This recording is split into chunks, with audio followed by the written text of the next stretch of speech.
check it. Ball up. Oh, it's showtime. Let's go. Trio. It's the full-court trio. They stay applying pressure. Triangle offense, running, gunning. Who's better? K-Sap on the post. He the man front and center.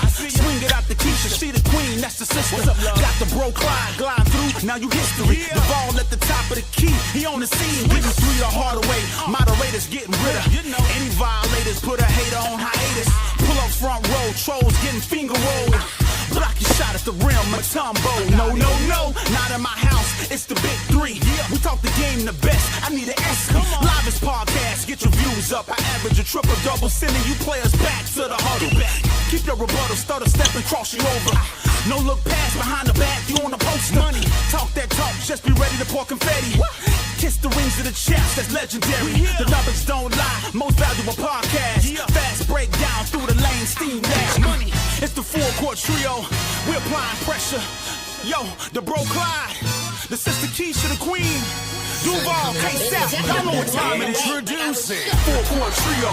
We up 3-0. This is 3-peat, 3 in a row. It's the full-court trio.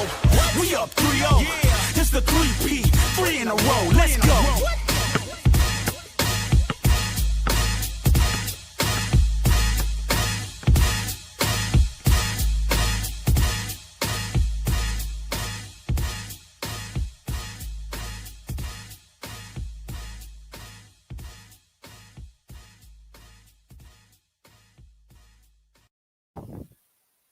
Hey, chat, it's your girl Keisha with the Full Court Trio. Thank you for rocking with us tonight. Welcome to all the people that was in the Players Club chat when we saw Chicago Sky beat the Connecticut Sun. Thank y'all for staying up with us. What's up, T. Camilla in the chat? ADP, Doverza, I see you. Squeak, pleading the fifth. Okay, pleading the fifth. Tula Plays. Jacob Perot, I see you guys in the chat. Thank y'all for being here. Donna C in the dark with a smile. What's up, fam? What's up, L? I see you.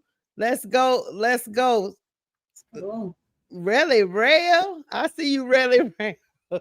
Let's go. We're going to be talking about Angel Reese Speaks Out. We're going to talk about Cece Wants That Smoke. And we're going to talk about the Sanders versus Manning legacy debate. I'm gonna bring my panel up. I think they still got a little bit left in the tank. How y'all doing today? What up? Oh, we rocking. How you doing, chat? What up? Y'all already know Bin Laden is here. Oh Lord, here we go. Bin Laden is here. You asked for it. Hey, check this out. I want to say something to the chat. Go ahead. And some things to the panel. So I want to apologize in advance. You know what I'm saying? I've been in and out. You know, it's my son's senior season in high school, dealing a lot with, you know, getting him prepared, you know, to go off to college and stuff like that. It's sports time. So, you know, I get in and I get out as best as I can. So I apologize in advance if I'm not, you know, on every show on Wednesday or Friday. You know, it's on Fridays. It's hard for me to, you know, get up on here, but if my time permits, I will be on here. So I just want to thank y'all in advance for being patient and still supporting what we're doing over here. You know, big shout out to Keisha, man. Keisha been holding it down. Keisha been running these shows, man. So, you know, we got a good one in Keisha, man. She's doing all the right things, man. And, you know, much success and much gratitude and things go to Keisha. Also, Bro Claude, you know, Bro Claude is always in the mix, you know what I'm saying? Depending on, you know, things that are going on in his life, he's still a part of what we're doing, and he hasn't let us down yet. He's always been a participant.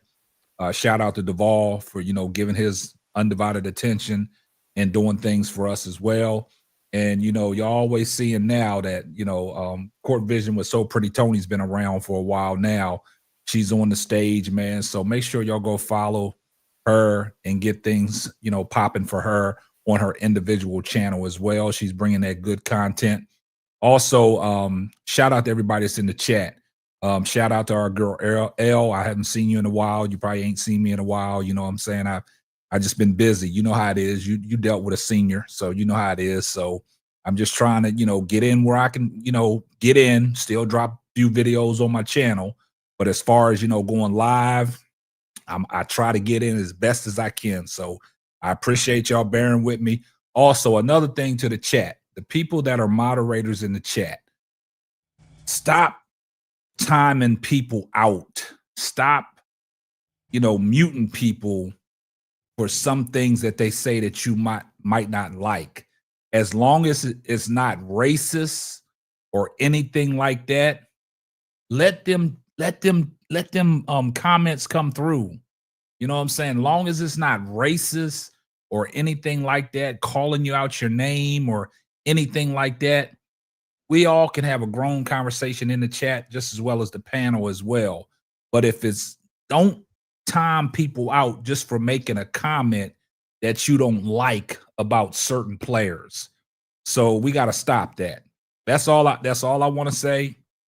Yeah, that's what I'm saying. Tula play. Only time out the racists and the spammers. Just let the chat flow. So we got to cut down on some of this confusion, man. And I think that's where a lot of this stuff starts, man. A lot of people coming here and they want to act crazy. So that's just go ahead and they only want to cause confusion. Yeah, that's what they do. They only here to cause confusion. So just let the chat flow, man. Don't time nobody out, just like Tula plays. Only time people out if it's racist, and we know who the spammers are. So that's all I need to say, and I'll turn it back over to Keisha. And we also want to let the moderators know we appreciate you always pulling up and helping us deal with the chat. But to echo what K-Sap is saying, just make sure you're not timing out somebody just because you don't like what they saying, they saying to you. If it's disrespectful, if it's racist, or if it's whatever, all the words. Yeah. Yes, I understand, but not just because you got your feelings hurt or you feeling like you are losing the debate or whatever y'all arguing about. Because I promise you, while we up here on this panel, we cannot keep up with the chat if all 200 of y'all are typing at the same time. We try to keep up as best we can, but we don't know. So just to keep down some of the confusion, please, even if you don't agree with people, it's okay. I love proving people wrong. I'd rather you keep talking so I can get you in the trick bag. But you ain't gonna never get them in the trick bag if you don't let them finish talking. If you don't let them finish talking, or let them get out their soliloquy, the word that we use over here. Soliloquy. And another thing is, Keisha made a great point. Just because you're losing an argument in the chat don't mean that you got the right to time somebody out. And just like Elle said, just because you're a moderator, we appreciate the moderators. We appreciate you. That's why we ask. That's why we give y'all the wrench, because we appreciate you guys. And being a moderator sometimes can be difficult. You know what I'm saying? Because you got a lot of things that you got to monitor. And like when we're on the panel, trust me, guys, I'm just going to be real with y'all. I don't see everything that comes through the chat because I'm focused on, what the panel and we're talking about. Sometimes our chat be moving so fast that you miss something. And somebody say, hey, go look at the comment I just posted. Sometimes I don't see them comments because you got to scroll all the way back up. But then when you go look on the after show, that's when you see, damn, I didn't even see that comment. You see what I'm saying? Like 6'8" Aquarius said, can we all just get along, man? Let's just all get along, man. Let's just stop all this foolishness, stop all this nonsense, man. And just, come over here and enjoy the show and let us present to you what we can present to you. And then after the show, we just move on. All right, go ahead, Keisha.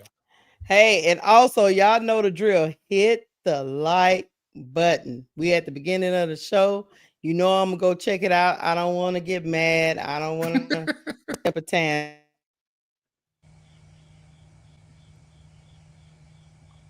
Well, you about to get mad because they need to hit the like button. Yeah, Keisha froze up. Hey, hit the like button, y'all. Hit the like button. Get started. Go ahead, hit the like button. Get into it. Hit the like button. Keisha, you froze up. Yes, hit it. Oh, there you go. Oh, am I froze? Am I back? No, Oh, now you back. Now I'm you moving back. here. If you're over there on Twitter, come on over to YouTube and hit the like button. All you got to do is click the link, hit the like button, and subscribe. That's all you got to do. I don't care where you at. Click, just hit the like button. Just and click we got the link. 225 people in here watching already, and we probably only 5 minutes into the show. Just drop a like on the video. Drop a like on the video. That's all. That's it. Just drop a like. What's up, Michelle? How you doing, my love? AC Side Yeah, we about to get this cracking. All right, go ahead, Keith. What do you say? Where's the like button? Yeah, oh Lord!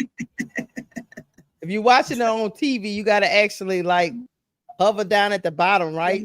Case app. Yeah. I think so. That's what Reddit Milky Way was saying. Yeah. Yeah, you got to hover down at the bottom and then hit the thumbs up. Yeah. Oh, if you're on a TV, if you're on a computer or your phone, it's real. You can't help but see it. But on the TV, it might be a little hard because you got to hover. So, all right, y'all. Y'all ready to get this going? Let's go. All right. We're gonna get started with Angel Reese today. She sat down and talked with the Chicago Tribune, and I guess she felt like she wanted to make sure everybody know what her feelings are going forward with dealing with the Chicago Sky. We all know the Chicago Sky has a losing season. It's been topsy-turvy. It's been some injuries. It's been a new coach. It's been GM making moves or lack thereof moves. None of it worked out for the Sky, and they are in this losing situation. They win tonight, but the season is lost. So I'm gonna bring up a little bit of a couple of these quotes.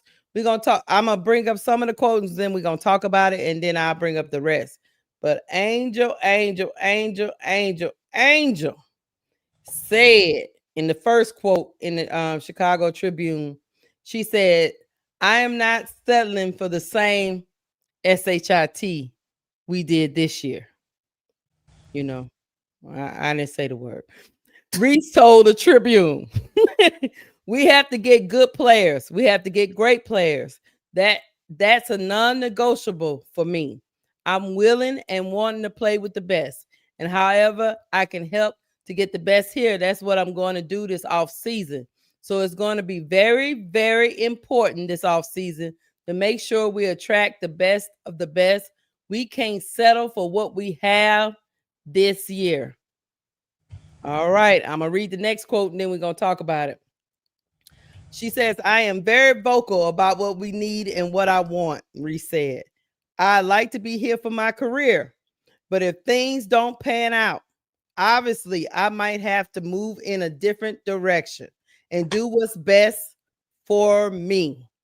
But while I am here, I'm going to try to stay open-minded," keyword try, "about what I have here and maximize that as much as I can." I'm going to go to my panel. I read that for y'all.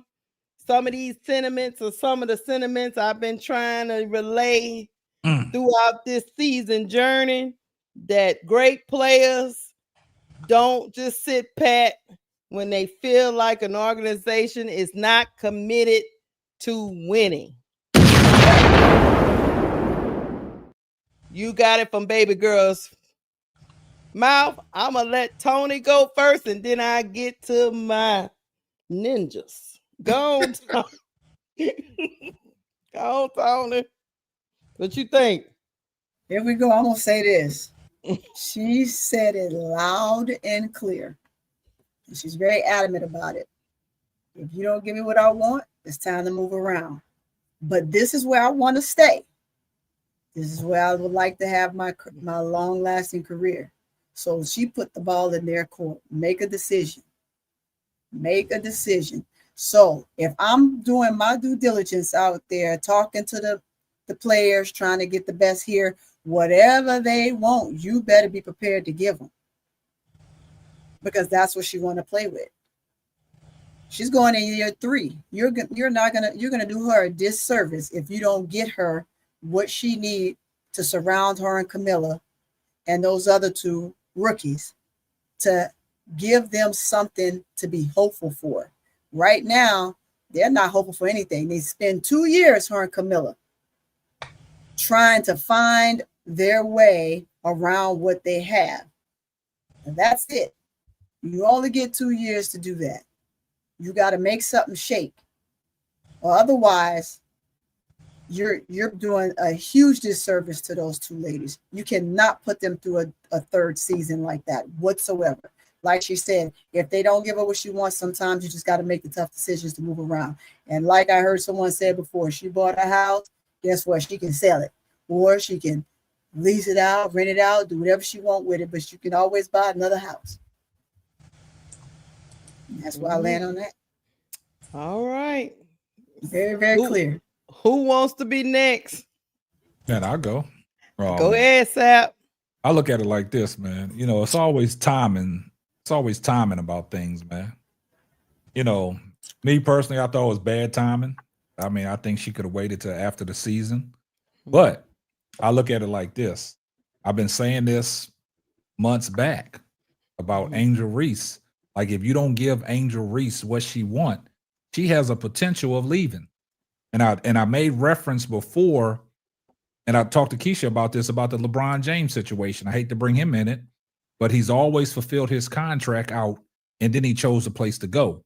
Right. And with Angel Reese, you know, going into her third year, probably the fourth year on her contract as an option year. Correct. Now you lighting a fire up under the whole organization, because now you came out and spoke. You came out to let them know that you're not satisfied on where we at right now. You're not satisfied in what transpired this 2025 season. You're not satisfied with the players they put around you. And what it did when this article dropped, it lit a fire in that team, because they came out and performed tonight. Yeah. Outside of, you know, Ariel Atkins. But we know what Ariel Atkins brings to the table. But at the same time, it's a lot of things that go into this. But she made it very clear that she wants to be here. You guys, y'all have to do enough to convince me and entice me to stay here. Now, like I said, she put the ball in her court, because we've never heard Angel come out and be this adamant. And she made a stance with this, right? Now your franchise and your cornerstone player is lighting a fire up under y'all's ass to get it right, because she don't want to stand pat.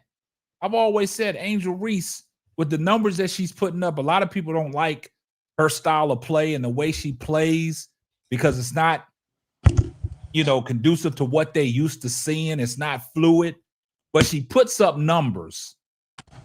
You put Angel Reese on any contending team right now that's contending, that are in contention, she puts them over the hump. She puts them over the hump. So now she's telling Chicago, y'all better bring in something. Y'all better get some people and build around me. Not just me, build around Camilla as well. But the crazy thing about it is, whatever she said, a lot of people say she threw the team under. I saw a comment from Jasmine. Threw the team under the bus, ran over them, went uphill, came back downhill, ran back over the bodies. But whatever she did, she got the team's notice tonight. And she got that coaching staff's notice tonight too. And, you know, Angel plays with a passion. Angel wants to win. We got to understand, Angel Reese got that tech tonight. Unless they rescind it, she's not playing against the Fever. Right. But at the same time, whatever she said, and whatever they wrote and whatever they took from this article, that pissed the damn team off, man. And that team went out there and they played, and that coaching staff was involved. But like I told y'all this, I think 3 shows ago, why did it take Tyler Marsh and the coaching staff this late to really get in with this team, to be connected? Like, through the course of the year that we saw, I just saw too much disconnect. But Angel, she had that team playing tonight, because Angel, she made a statement. And then a lot of people are like, some of the teammates, I saw another article came out, some of the teammates didn't like what Angel had to say. But hey, it is what it is. Angel Reese spoke, and I'll land there. Hey, at the end of the day, I'm going to get to the next person. At the end of the day, the team took a significant step back. They didn't progress. They took a step backwards. And sometimes the real things need to be said, and you might not like it because there's growing that needs to be done. Who wants to go next? Bro Claude or Duval? Don't speak at once. And you both can't be last. Go ahead, Bro Claude. Go, Bro Claude. I don't know. He don't hear either. Is All he right. frozen? Forget that. Go ahead, Duval. First of all, we got some breaking news. But can we Angel talk Reese about, mom. can we talk about this first? It is about that. Come on, Lakeisha. Stop this. Okay. For real. Angel Reese mom has spoke out. What she say? I said that to your Instagram. So you gotta check your Instagram. I'll be seeing your stuff. Okay. Anyway. Did y'all ever play the pre-game video of Angel Reese speaking out about the training facility and all that and the player development stuff? I don't know if y'all played that or not. No. Okay. So I wish We that would have just- got played too. All right. Okay. Bro Clark, can you do me a favor? I have one more question. Can you play that sounder for me, please? If it get nasty. Okay, little brother, let me hook it up. Oh Lord. Yeah, I'll wait till you hook it up. There you go. Chicago Sky. I told y'all that Angel been saying this for weeks. She wasn't gonna play for no vagabond organization. I told y'all on this panel when we had the post-game show for Chicago Sky way back in the gap that when she said when she need to make this public, y'all said she was gonna get killed, and y'all killed me for it. So Lakeisha and you know who else, y'all owe me an apology. All y'all owe me an apology because I was right. I was right by the Chicago Sky organization because they give Angel Reese giving them 5-star treatment, and they treat her like she's at Motel 6. We ain't taking this shit no more. Like I said, we leaving. Like I said, Chicago Sky don't do right by us. We leaving. And let me point out some people. Jeff P. looking like Inspector Gadget. So you want to run your mouth and say Angel Reese needs to do more. But now when we called your ass out, now you want to be like, where's Waldo? No, where your ass at?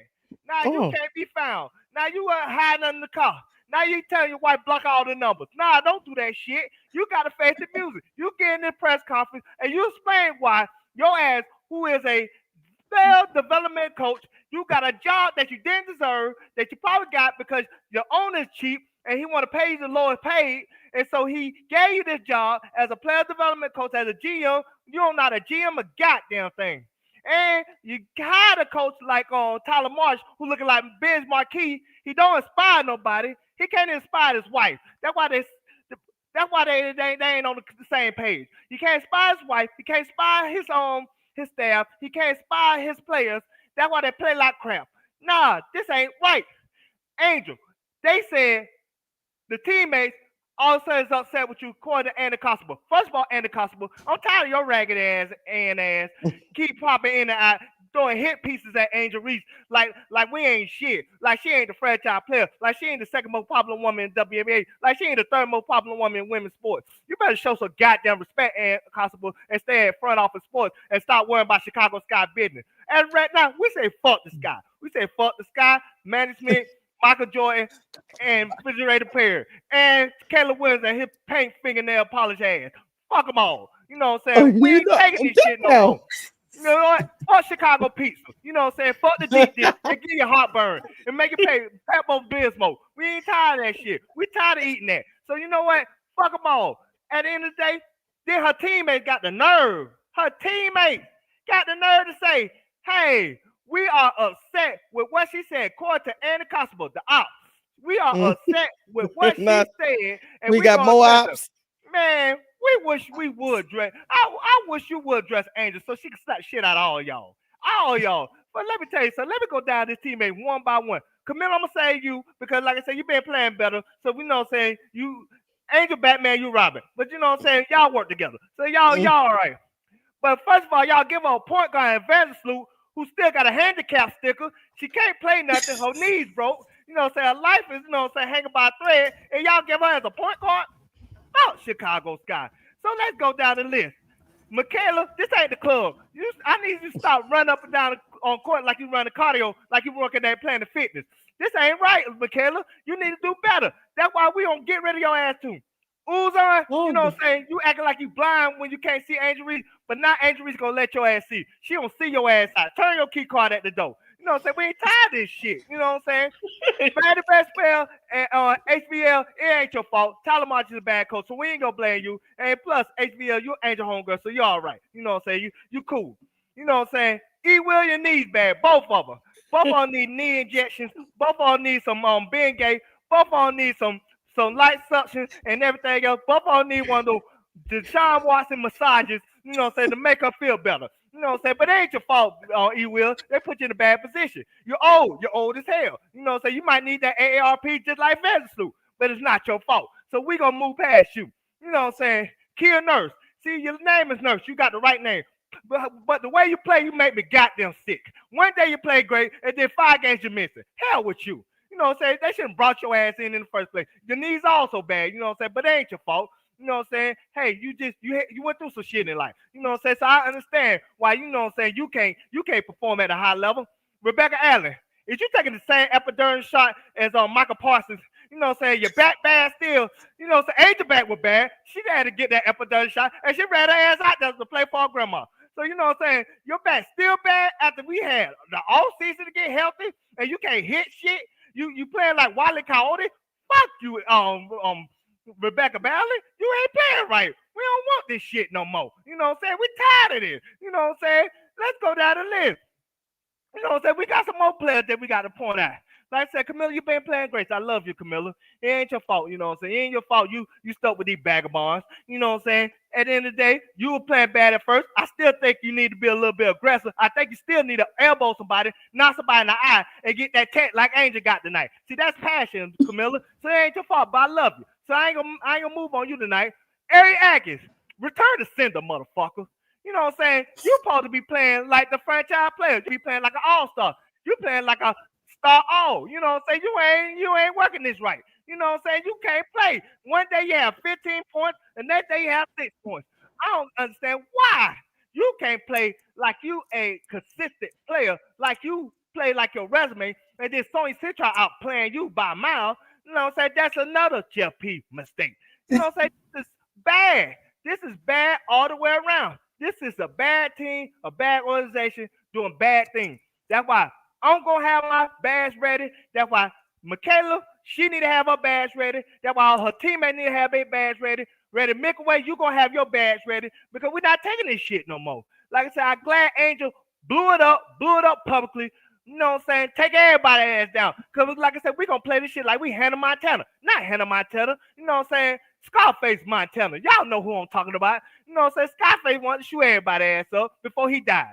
That's how we going to play, Angel. You know what I'm saying? We ain't worried about no goddamn body feeling. They need to worry about your goddamn feeling because you've been playing hard for this organization and you've been making money for this organization and this organization ain't give you shit. They ain't give you shit but a rash and a bad ass. They ain't your fault, Angel. You know what I'm saying? You deserve better than what they gave you. You deserve better because you are the Bayou Barbie. Now you are the Chi-Town Barbie.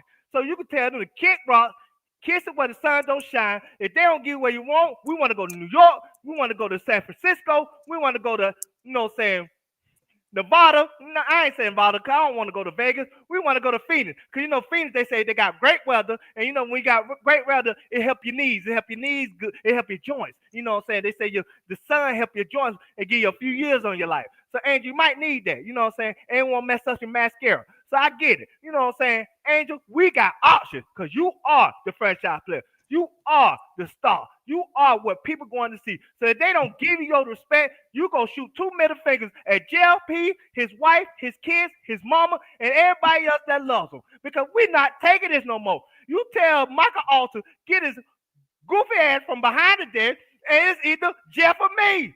It's either Tyler or me. It's either the badass teammates or me. It's either K-Sap or me. It's either Brocard or me. Whatever it got to take, we go to do what we got to do because we ain't taking this shit no more, Angel, because we tired of this mediocrity. We don't do mediocrity. When you're a mediocre, they did mediocrity at Maryland. What you did? You moved to LSU because you want to play with greatness. You want to play with Moken because you're a great coach, Hall of Famer, all-time great. You're not going to Chicago Sky and being mediocre.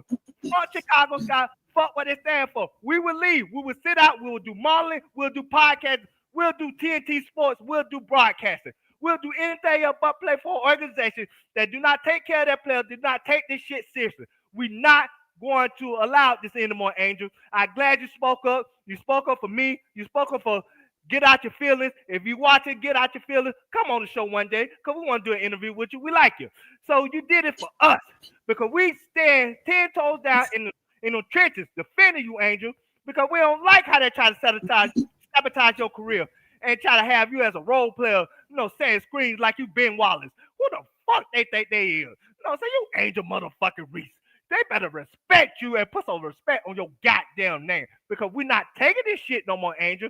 Like I say, next time they do this shit, you just take your jersey off, you take your bra off, you throw a red and black off the face, and you walk the fuck out because we are not taking this crap no more. We're not taking mediocrity because we stand for greatness and we're going to be great, Angel. And I love you to death because, like I said, you inspire all of us who be on this panel. You inspire all of us that be in this chat. You is a strong, confident African-American woman, and you stand on business. You stand on business when you make business deals, and you stand on business when you talk about not selling mediocrity for these sorry-ass teams and the sorry-ass city and the sorry-ass teammates. I love Chicago Sky as a city, but the organization's still sorry. The teammates still sorry. So, get rid of all of it. Like I said, Angel, get a match and blow this shit up.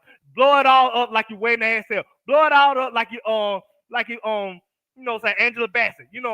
Angela Bassett, she went crazy. So it's okay if you go crazy because they're going to rip you anyway. They're going to rip you anyway. We're going to have to take these bullets for you anyway. So you might as well blow it all up, set it on fire because we as the Chicago Sky organization will not settle for mediocrity. We as Angel Reese fans, we as Chicago Sky organization do better, be better because at night we will walk. Me, Angel, Lakeisha, Brocard. No, Brocard stayed in Chicago because he want to be on old block. He want to be with GDs and BDs and all that. So he stayed up. Pretty Tony, she'll walk. K-Sal, he'll walk. So I think he'll walk. He got to ask his wife first. So, if his wife say he can walk, he'll walk. If his wife say nah, you might stay put. So, Angel, I can't count for everybody, but I can count for me. So we would walk, Angel. We would tell them F themselves because Chicago Sky is not a pity party organization. We're not charity. We're not the labor pool. We're not, the Salvation Army. We will strive for greatness. We will strive for Mason. We will strive for Gucci. We will strive for Shedeur because at the end of the day, we didn't give you mediocrity, so don't give mediocrity to us. I land, Chicago Sky, shut the fuck up. Go fuck yourselves. Sorry for my language.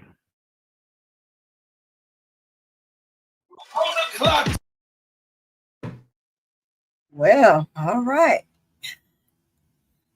Can we hit the explosion button, K-Sap? Okay. Damn, hold on.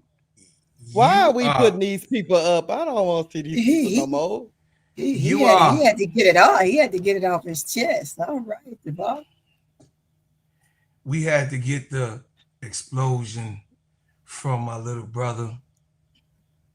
But K-Sap,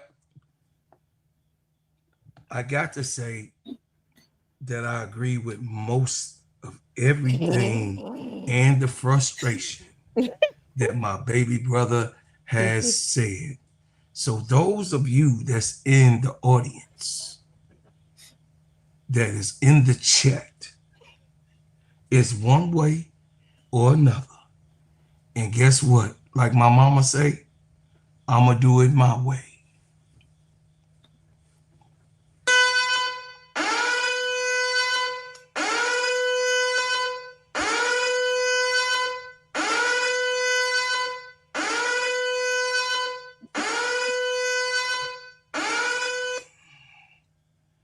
What we have here is a situation a situation that Magic Johnson had to go in there to Dr. Bus and say, man, get your mother sucking mind right, doctor.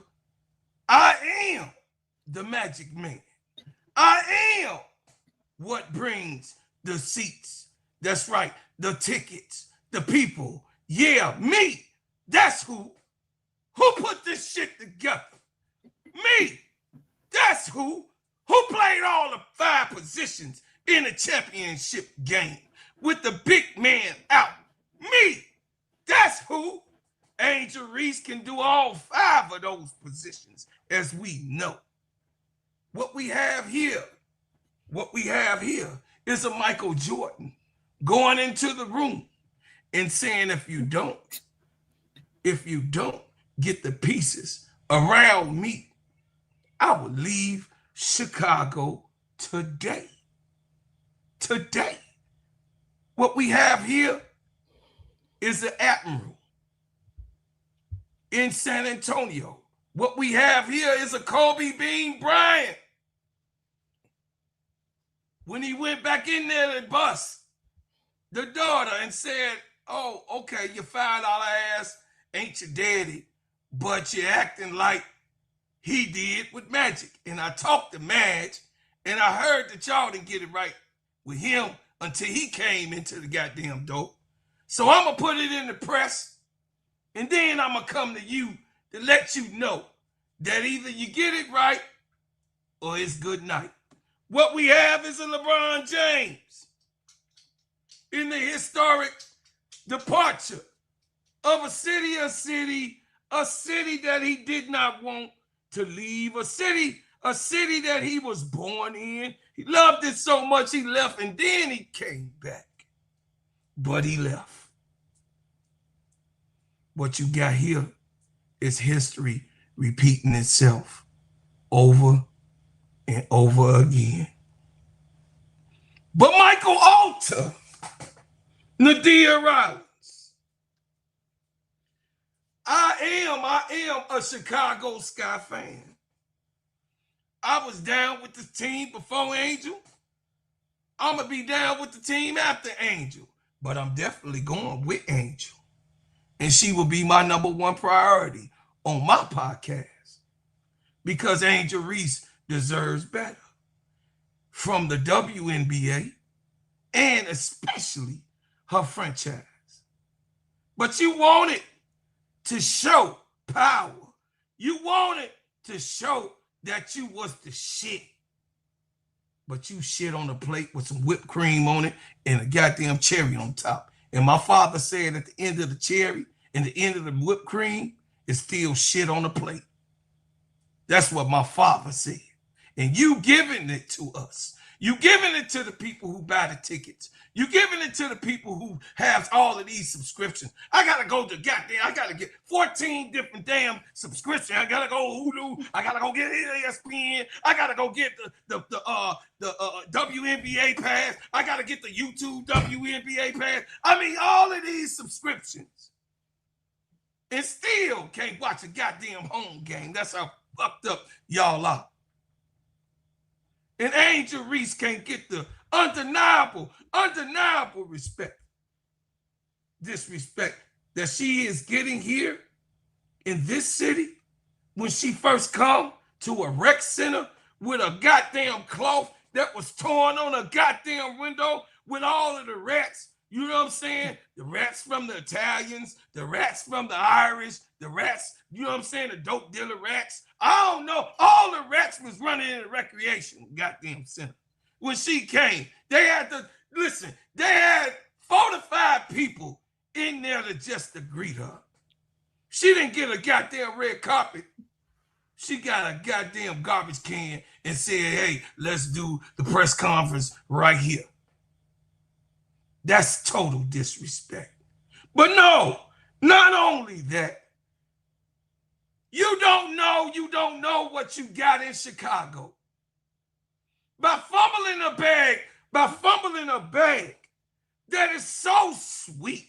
You got 2 bigs in the draft last year. 2.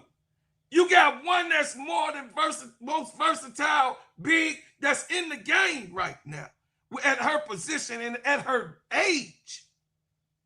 Then you got one that's dominant in the middle that's going to listen to her court leader, which is Angel Reese. Are you confused? Are you goddamn confused? We all ain't confused. This podcast is not for confused. The trio, Duvall, Sister Tony is not confused.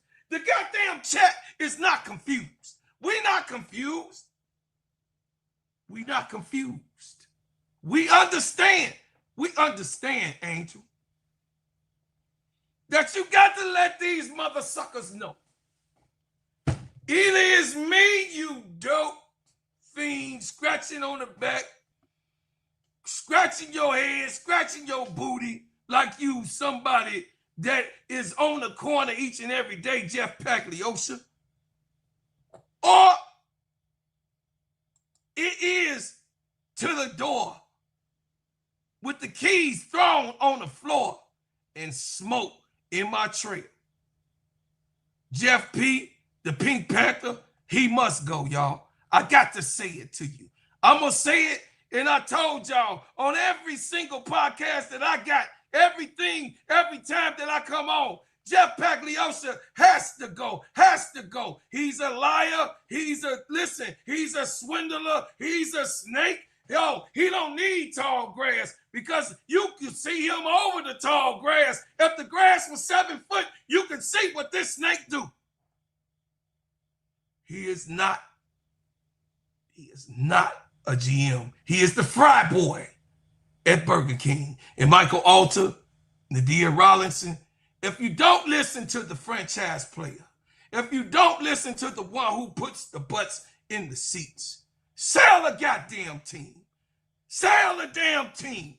Because this ain't the restaurant, you know what I'm saying? Harold's Chicken on 103rd run better than it. My boy William Watts operation that's on 103rd. Shout out to Big Wheel. The Harold's Chicken run better than this shit. Uncle Remus runs better than this shit. This here can't even be better than a goddamn chicken shack. What the hell do we got here? We got an Angel Reese that's about to be a Phoenix Sun, an Angel Reese that's about to be a Minnesota Lynx, an Angel Reese that can possibly go to the New York Liberty, an Angel Reese that's wanted definitely to play with Asia, the Aces. That's what you gonna get. And they gonna bust your ass every time she come here and laugh at you at the same time. And still get money in Chicago because she gonna rent her goddamn house out. I land.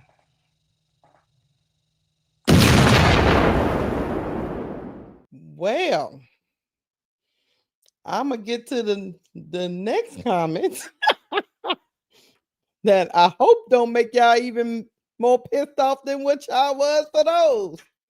Let's keep going. All right, hold on, y'all.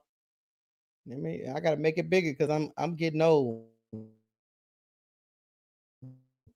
Okay. Angel says, watching Golden State, no offense, but I don't think they're more talented than us on paper, Reese said, but they play hard as hell. So starting at the top, we've got to find an identity of what we're going to be next year and then roll with the punches of what we can get. So she was talking about the Golden State Valkyries, and you know about they run to the playoffs as a franchise, first year franchise. She also states, we need great players, and I don't know what will attract that, Reese said. Maybe the practice facility will attract that. We'll see. But the priority is being able to convince free agents that this is an organization that is going in the right direction. Honestly, it will be a leap of faith for a great player to come here. For a great player to come here. What is it doing? It didn't went sleep on me. Oh, yeah. Okay. I can see it now. Honestly, it'll be a leap of faith for a great player to come here and show that this is something that they want to be a part of and we can bring that championship mentality. Y'all, she pretty much saying, this is what I get from it.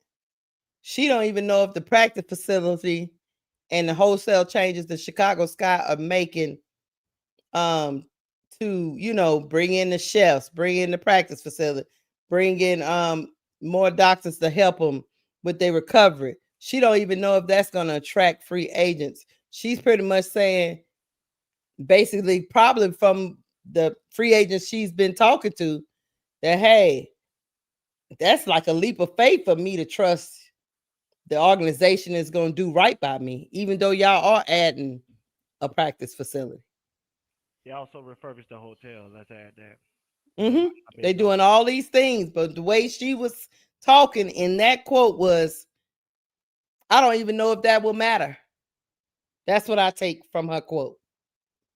What you say, Sap? Man, I go back to the first quote that you started. Fuck all that, what you just said. Right. I go back to what she said. She just actually took a dig and a shot at that team for face value on exactly what I've always been saying about Chicago Sky. She used her whole diatribe of what she said in that first statement watching Golden State. It goes back to everything I've said about Chicago Sky all season long. The inconsistency that they show game in and game out. How many times have they put back-to-back wins together? The inconsistency. We saw Rebecca Allen drop 28 one night and ain't seen her ever since. Right. They don't play hard every night. They don't do nothing. And if it takes for somebody to make comments like that to light a fire in your ass, that's sad. It's the inconsistency. And then you go to the second part of the equation. When she talked about it's going to take hell on ice water to get these free agents in here, regardless of what they reconstruct, regardless of what that facility looks like. Regardless. That goes back to when she took that, you know, after the All-Star break last year when she reached out to Gabby Williams, telling Gabby Williams to come on back home. Mm-hmm. Gabby Williams declined because she said she know how this organization operates. But then Angel shot back at her and said, we under different ownership. This shit don't matter. Everything's still the same. So now Angel sees that. Now she's frustrated. Yeah, big girl, only 2 wins back to back. That's diabolical. Where you can't put a string of victories together because the inconsistent play of certain people that are on your team.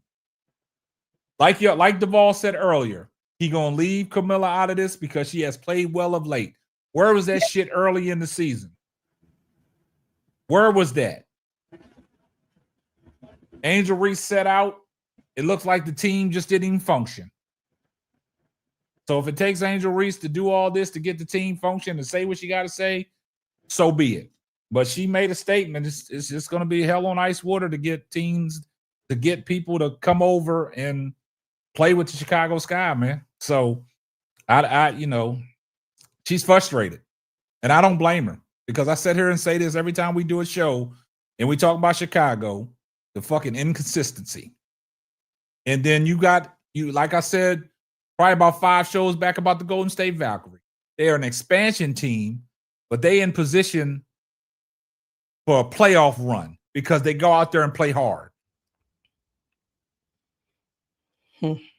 And Chicago just don't do it. And y'all came on here one night when Chicago lost, and y'all said, well, they played hard. Man, bump all that shit. Did they get the job done? Hell nah. And I told y'all the other week, it's too late for Tyler to start being boisterous and start coaching now. Why didn't you show that early in the season? Yep. Mm-hmm. So, hey, I don't blame Angel for everything that she said. But the only thing about Angel, you should have never walked none of this shit back. You should have stood on business. Look, before I get to the next panel member, I'm gonna read the rest of this so we can talk about it. Nah, Jeff P. and old Tyler Moore, I got him up here on this slide. because the Sky front office has targeted Atkins, Vandersloot, and Rachel Bannum as 3 veterans to potentially bring back through free agency. Haley Van Lith and Maddie Westbell remain under contract alongside Reese and Cardoso, as we talked about before, that they the only ones really on contract. Although the rookies could be dealt in trades. That's what the Chicago Tribune is reporting. Key word there. The 2026 roster also will include the addition of 2025 draft pick Aja Siska, who set out this season to play in the EuroLeague, and a lottery pick conveyed by the Connecticut Sun. So, what I'm getting from this is the experiment of HVL and Maddie Westbell is coming to an end. Hold on. Before we go, Angel says her last quote I have, y'all. We can't rely on Courtney to come back at the age that she's at. I know she'll be a great asset for us, but we can't rely on that. We need someone probably a little younger with some experience. Somebody who's been playing the game and is willing to compete for a championship and has done it before. Stop right there. Hold on. Stop right there, Keisha. That's my last quote. Yeah, stop right there, and I'm gonna say this, and then I'm gonna let y'all have it. I told y'all that shit, right? But I guess I don't know. I don't know what I'm talking about. I told y'all that if y'all think Courtney Vandersloot is gonna retire off of a bad knee, y'all sadly mistaken. Courtney Vandersloot will be on this roster next year. And what Angel said, Angel been saying what we've been saying. Courtney Vandersloot is not the answer. Courtney Vandersloot is a good asset, but she's not the answer. They put all their eggs in one basket with Courtney Vandersloot, and the project failed. And Angel called bullshit for what it is, and that's a fact. And Angel is letting y'all know, if Courtney Vandersloot is on this roster next year, get me the fuck out of here. Shots fired. That's why I said that. Look, player. She said what she said. I'm saying my hands are up. If y'all want to do this Vandersloot experiment again, trade me. But the way she worded it, like she put it the way it needed to be put. So yes. I'm gonna leave that alone. She used her age. Yeah. As a and she said she's a good asset, but she's not the answer. She's not the answer, right? All right, go ahead. So take over from I'm here. gonna go ahead and go because when you think about what Vandersloot said in the beginning, I was brought here to do XYZ this year and help mold someone new. As though as if she knew that this would probably be the only year that she would get a lot of playing time, but even so, maybe if she does well, she'll play some more next year. But Angel couldn't have said it best. Now, this article coming out like it came out, and the season isn't over. But like Angel said, even 4 games ago, when they asked her the question, she says, "Hey, well, I got a lot to say, but I'm gonna wait till the end of the season." But as you can see, she couldn't wait, right? And I don't blame her. I mean, she's a player that's frustrated, as we're all saying on the panel and everyone else have said.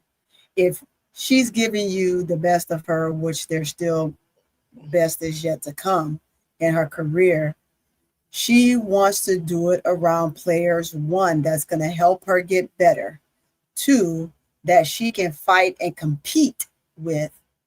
And this just isn't it. Whether people want to say she threw her teammates under the bus or not, she's saying, look, I like you. I like you as a person. Right. This has nothing to do with basketball. Right. I like you as a person.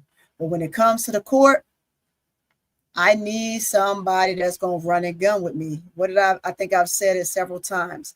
The sophomores and the rookies are ready to run and gun. They need young legs to run and gun with them and get things moving. Sometimes the answer just isn't those that have been in the league for a long time. And Vandersloot has been in the league for a long time. And what you can see, they said they formed shooters around her. Where? I'm saying Look for me. Where? Who's the shooter? Right? Mhm. You can't depict who they are. Most of them were bench players. And like you said, he said, where was Allen? Right? She had one game. One game. One. Kia Nurse, too, had one game. She showed spurts in a game here and there, but she had one game that was astonishing. Same thing. Phantom. She's had more than one game. She's had a couple, but defensively, she's trash. Yeah. She's trash defensively. You have got to have players around your young core that is giving you right now, at this very moment, what you've asked for as a GM. You've asked them to give you this. They're giving it to you, and you have nobody around them to support them in no way, form, or fashion. And frustration has set in. How long do you expect them to hold their tongue? This group and this day and age with this social media and their platform will not hold their tongue by no means necessary at all. And Angel doing what she's doing and bringing what she's bringing to this league, I don't expect her to hold her tongue. Now, there's a time and a place for it all, of course, and there's a when and a where. And there's the 5 W's, but at the same time, you got to feel the frustration.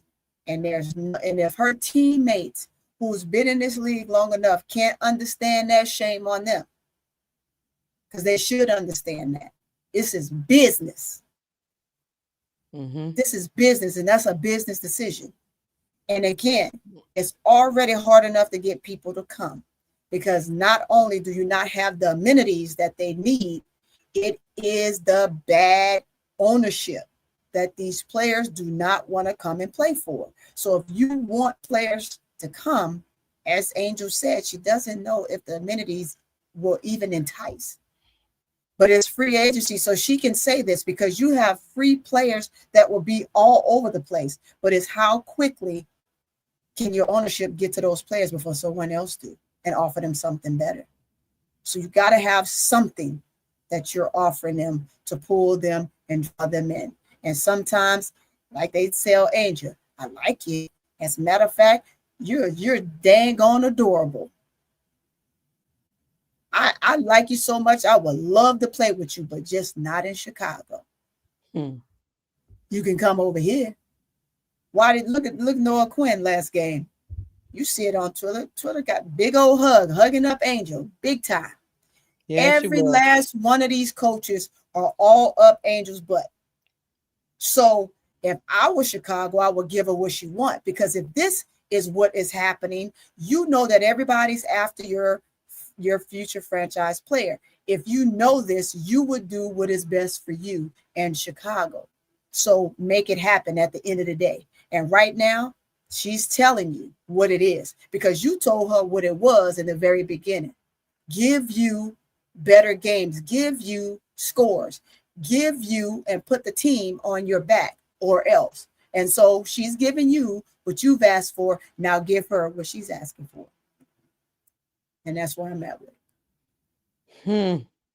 Thank you, Victoria Taylor, for the $1.99 super sticker.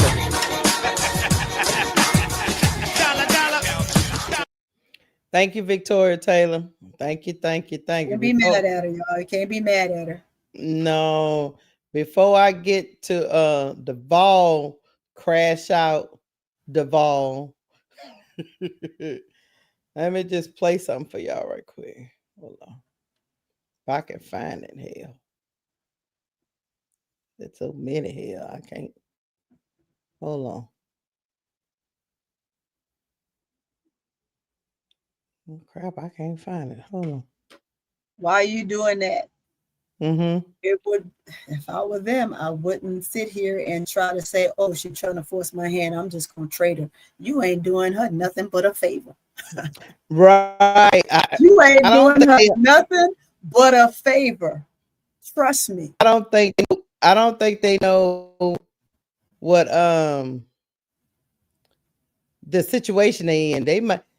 thinking they got more leverage than her, but they really and truly don't. They don't. You're not gonna do her no favors by doing that. You are doing her justice if you do that. And when you do that, Camilla gonna say, "I want out too." She already told you she ride for Angel. She told you that. I can't get. Never mind. Go ahead, Duval. I can't get my computer's freezing on me. Can y'all hear me? You're breaking up. Oh, maybe I'm going out. Hold on. Yeah, I am breaking up. That's what I said. My computer freezing on. Tell Duval to go ahead on and go. Yeah. Yeah, my computer was freezing on me. The internet was freezing on me. Go ahead, Duval. No, I was saying I sent you something to your Instagram. The last because like I said, she had a quote by Tyler Marsh that I think is important to this situation. All right, I have to go out and come back in. I'll come back in because I'm losing my stuff. Hold on. So I already did my crash out, so I'm gonna just say this. When she mentioned the Valkyries, that's an indictment on Tyler Marsh. Natalie's a great coach. Yeah. She is a great coach. And she has shown that she can get the best out of 6-man, 7-man, 8-man, 9-man on other teams that people did not want. Yeah. And she made them to good players, and she made 2 players in particular. Veronica Burton, who was drafted by the Dallas Wings and was cut a couple of times, and Kayla Thornton, who was the 6th, 7th, or 8th man off the Liberty and made her into an all-star. When you could do stuff like that, that shows your greatness. That woman make every great player, except for Angel, had their worst game when they played against her. She even stopped. She stopped Paige Becker's double-digit streak. She made Caitlin Clark had her worst game, and then she put out the blueprint to how to stop Caitlin Clark. And so it's just like, that's why the only thing that could settle this situation, yes, the facility is good, the hotels is good, the chef is good, all that free Reeboks that Angel could get, whatever Reebok did, she could get for free agents that want to come to Chicago, and she try to put some money in their pocket. But none of that won't matter if they don't clean house. If they want to be taken as a serious organization, they're going to have to clean house with the GM and the coach. I don't give a damn about it'll be a third coach in 3 years. Your franchise player, your superstar, has shown you.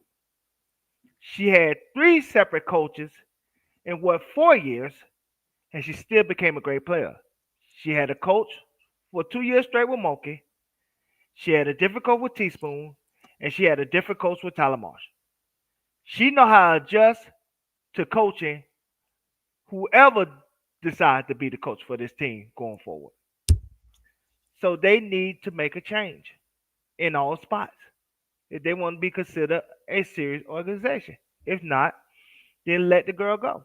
Let her leave, because at the end of the day, nobody want to be at an organization that's not taking this situation serious, especially with the money that she's making for you hand over fist.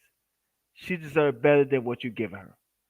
Go ahead and show the clip that I was talking about, because this is what I was talking about earlier. This was pregame. So, Angel, on Tuesday's practice, we saw that the team, you guys are getting the renderings for the practice facility. Just wanted to get your thoughts on just what you liked about it so far. Yeah, it was a great start. They respected our feedback that we gave them, so there's a lot of things that we can clean up on. But I think they were really open to what we were saying. And, it's a long time coming, so the process is going to not be done until April. So I think we have time to fix some things that we wanted. What are some of the things that you as players pitched to add to the practice facility that weren't in the original renderings? A bigger training room, a bigger locker room, more coaches' offices. Yeah. What do you think the role of those types of facilities are in attracting people to come play for this league? Yeah, you guys saw the rec that we practiced at. I don't think anybody wants to practice there. And just being able to have your own stuff. I would like to leave my shoes in a place wherever I can. Also, 24-hour access to a gym is like really important, and that's something I'm used to, even having in college. Like just being able to have that access. So I think it's just really important, especially for vets. They've been through this, and they deserve their time now to have a facility. So hopefully we can. That's a way we can attract vets. As we're seeing, It's not just kind of investment in facilities, it's also investment in people. What's your kind of perspective on just Cohen and some of those other technicians in terms of training staff and how important it's just training staff? Yeah, I think they're doing what they can and what we have. Not a lot, but I think her NBA experience, first seeing different things, even for myself, like I've seen the NBA side of what the training rooms look like and what they had, saunas, cold tubs, infrared, like all that good stuff. She came in and put that, implemented that in what we wanted for the practice facility. So I think she's done a great job bringing her knowledge, but also doing what she can while she's here, because it is a lot taking on a new job with a new thing with lack of resources. Outside of a practice facility, because we're seeing every team start to invest that way with their own facilities, what are other things that you believe could benefit in attracting the top free agents here to Chicago in 2025 and beyond? I think the facility is a start. I haven't talked to a lot of free agents, so I really don't know. So that's just a conversation I'll be having. If you had to put yourself in their shoes, what would be some things that you I don't require a lot. As long as I got a basketball hoop, like I'm cool. Like I'm in a situation where I have resources where I have my own physical therapist outside of the sky. I have my own strength and conditioning. Not everybody has that. So it's hard for me to judge and say like what other players may need, because I have resources. As long as I got a hoop to hoop on and players to play with, like I'm happy to hoop. So I think my experience and my input is going to be different from somebody else. What growth have you seen just from yourself throughout this season, obviously with the injury and everything else that's happened? What personal development have you seen? Yeah, just giving myself grace mentally. I think I did a better job not being so hard on myself, especially from the first 12 games that I played that weren't great. And just continuing to improve and be better, and just trusting my work with everything.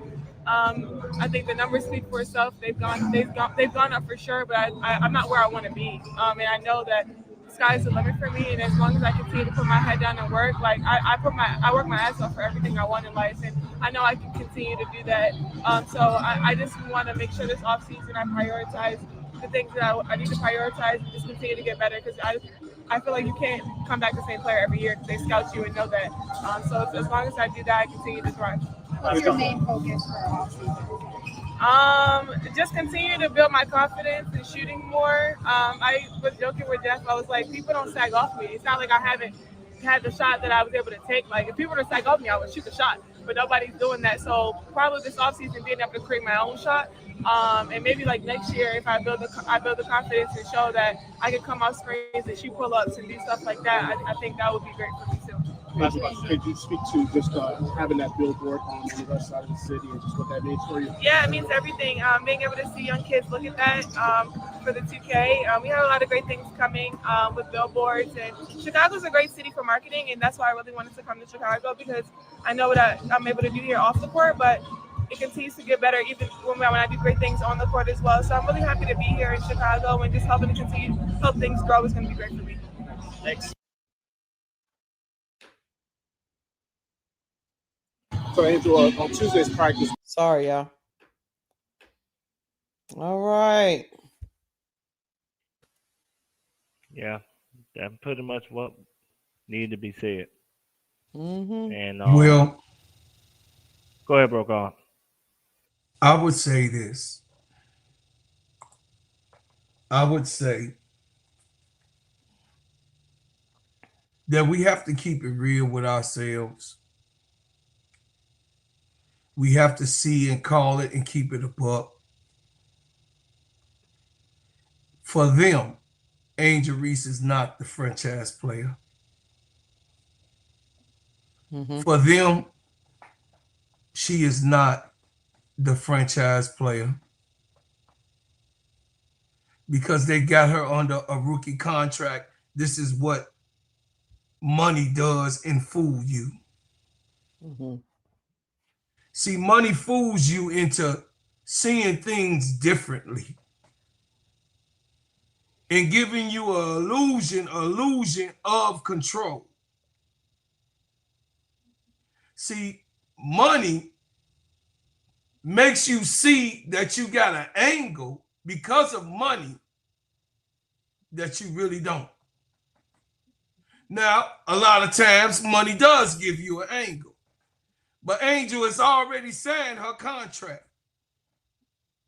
So she's under a rookie contract solidified. So no, she's not getting franchise player money. Oh, but you son of a bitches. It's going to be hell to pay. Because once you do, make the move what I see.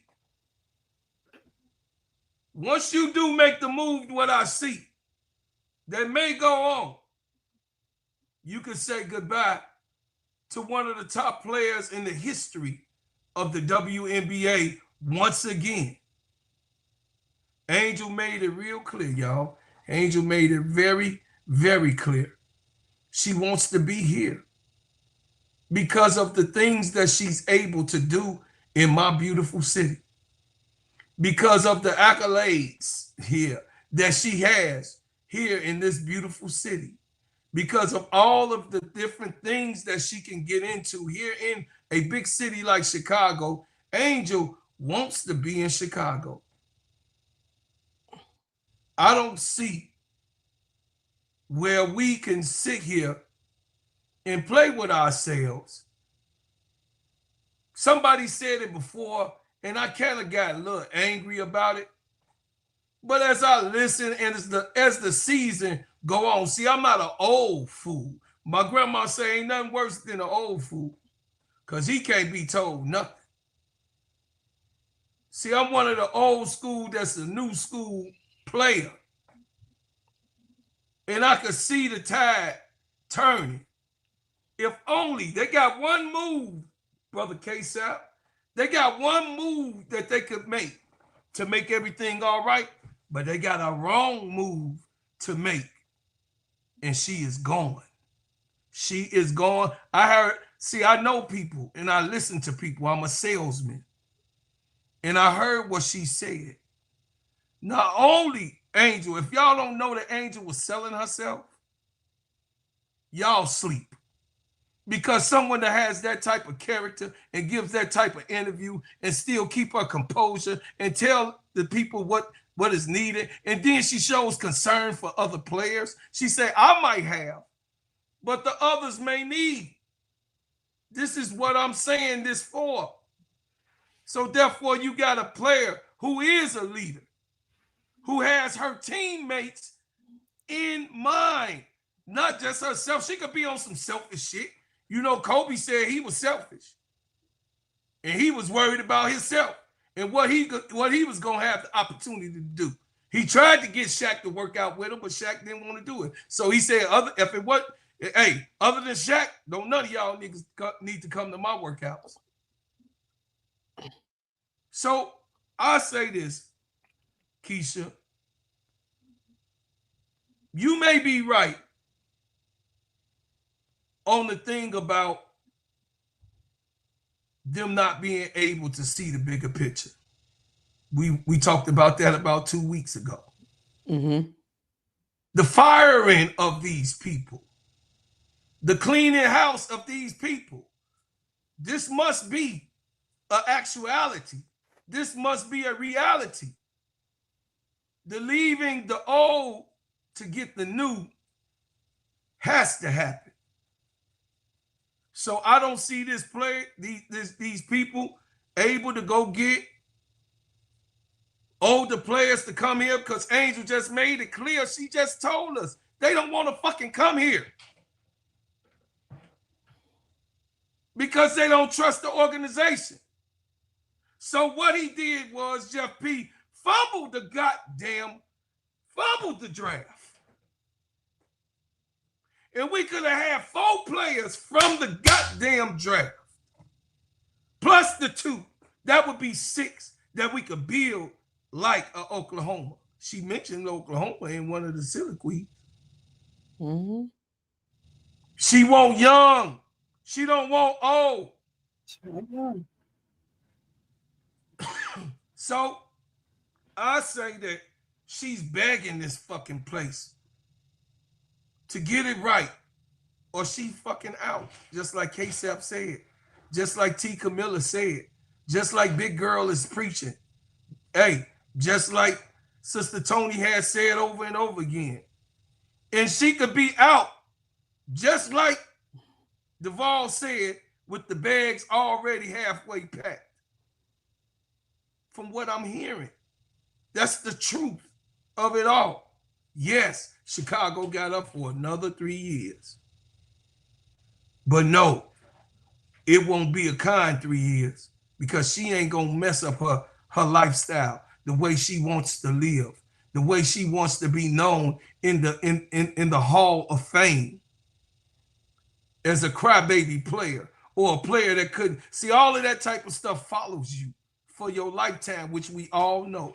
So she's doing all of the right moves to let Chicago see you ain't gonna have me to cast out and play myself. No, it's on you, on how you gonna treat me. So help me help you, motherfucker. And that's it. I'm done.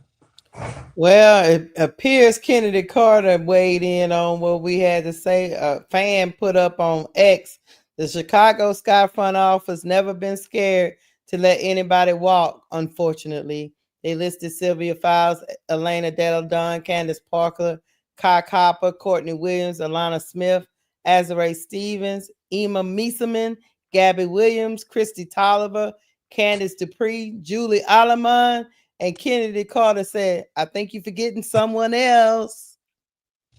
Yeah. Me. Yeah. Respectfully, Kennedy Carter, shut the fuck up. This shit ain't about you.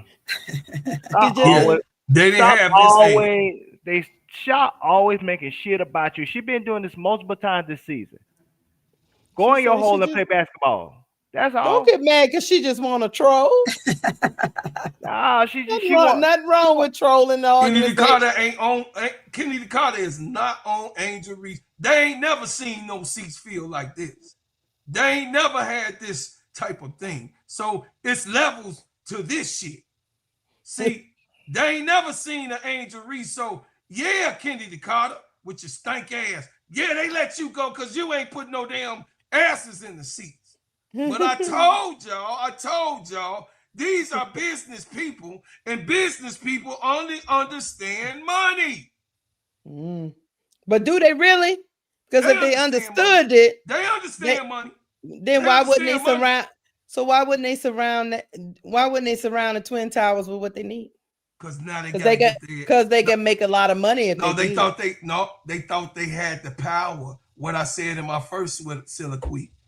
They thought the money was gonna give them power, but now they see that the money ain't giving them power because this girl, like I told you, Keisha, they did not know who this girl is, and it's like they're finding out in this late realm of sophomore year who she is. Bro, Claude, if that is true, and I agree with you, brother, if that is true, them people shouldn't be managing no organization. Tell the team. Because that's about the most ignorant business practices. That's like me having a store and I got the cream puff selling out, and I'm like, you know what? I can't tell that people like that cream puff a lot. I ain't gonna restock it.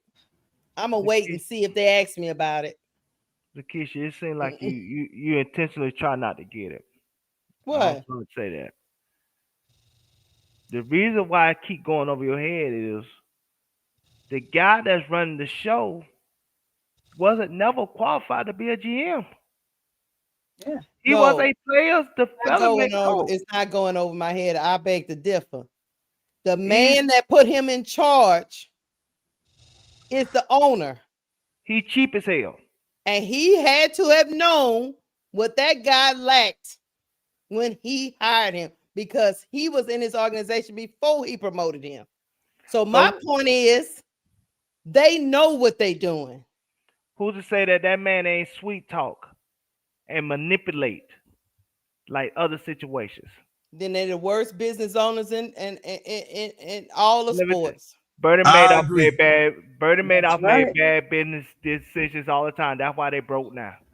That's why they got scammed. People make bad decisions every day. Antoine Walker had $108 million in his playing career. He made a bad business decision, investing in some apartments, and now he's broke too. People make bad business decisions every day. Duvall, do you continue to make that bad decision every year, every year?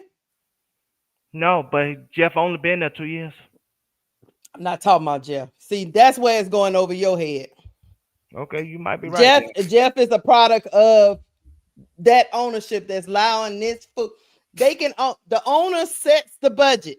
No, Keisha. The owner decides how much money he wants to spend. Keisha, read Duvall and the chat and me again, those names. Read them too. Sylvia Falls, Elena Deladon, Candace Parker, Kai Topper, Courtney Williams, Alana Smith, Azare Stevenson, Emma Meeseman, Gabby Williams, Christy Tolliver, Candace Dupree, Julie Alleman. Most of them could be Hall of Famers. And most of them, goddamn it, Duvall, is top flight right the fuck now in full effect that top you flight. Watching. Top flight. They don't goddamn get it. Even if we take our popularity, just putting a great product on the floor, it seems to be a hard thing for the Chicago Sky to do, unless it's like Candace Parker coming in for 1 year, and then she got the hell out soon as she could. Is Alana Smith up there, Keisha? Yeah. Yep. Is Courtney Williams up there? Uh-huh. Oh, yeah. I beg to differ, Duvall. These motherfucking people do not know what's going on. These are some people that throw money in the hat and expect it to motherfucking wash out. What y'all listen, what they didn't expect was that they was going to get a key player that could call them to the carpet. What they didn't expect, they didn't get the most historic player of the WNBA on their team because they didn't know who she was.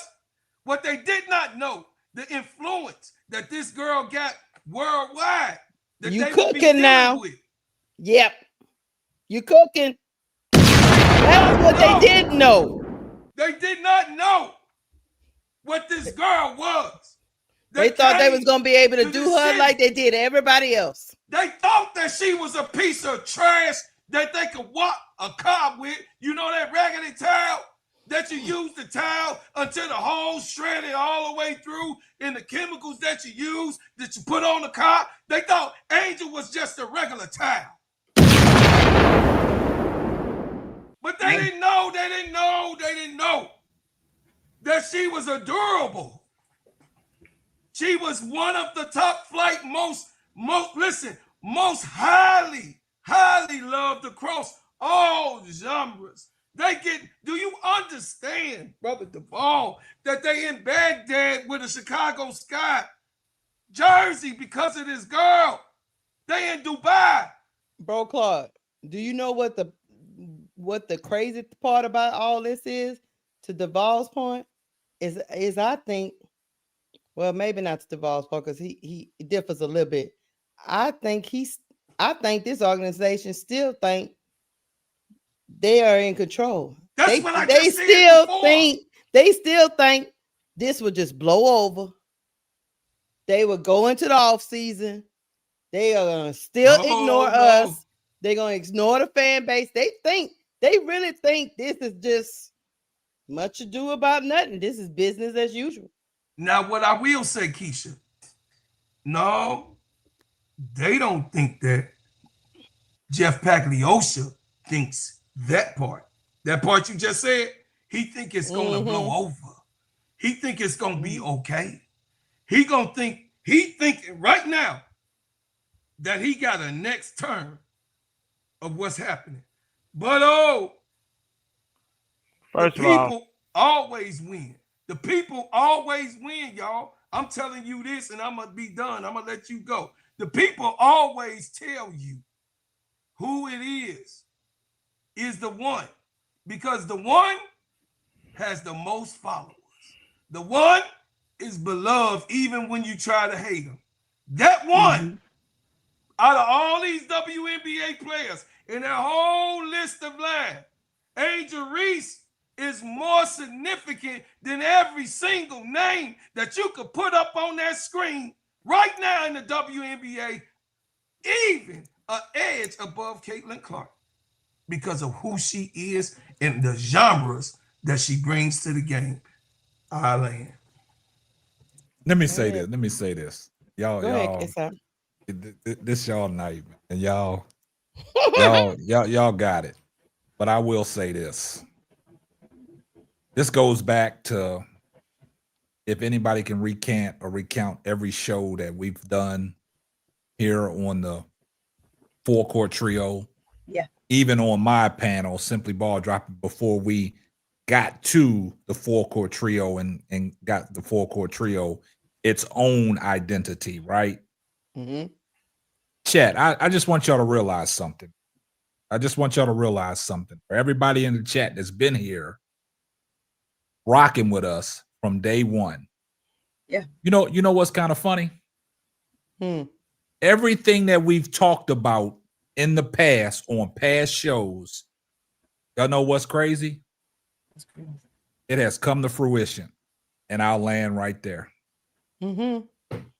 Yeah, we kind of said that. That's right, K-Sap. Listen. We kind of said that all of this already before. Hey, y'all, I don't think I'm glazing. I'm not fucking glazing because he the fucking boss. I'm not glazing because he the fucking boss. I give a shit about that because we men and we stand up like men and we soldiers, so we represent and love one another on here. All of us that's on this panel. But I must say, K-Sap had to see some talent. He had to see something to have this type of thing going on in Keisha. He had to see something to have this type of talent in Duvall. He had to see something. Even though I'm a crazy ass man, but I know I'm a talented, creative guy. He had to see something. So he said, oh, wait a minute. Wait a minute. Wait. We got something here. We got something here. Let's do this. This is actually what he did. He said, we got something here. Let me holler at y'all players. You and Keisha, y'all get together because there's the people like that shit. And we gonna put this other shit together. And we gonna be over here with our own entity because that's gonna be great for the people to watch. Then when you and Keisha, y'all get together, he didn't put his foot in the business. He could have did it.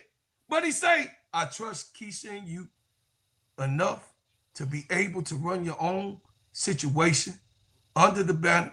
So you guys get that together. However you guys decided to be, that's what it is.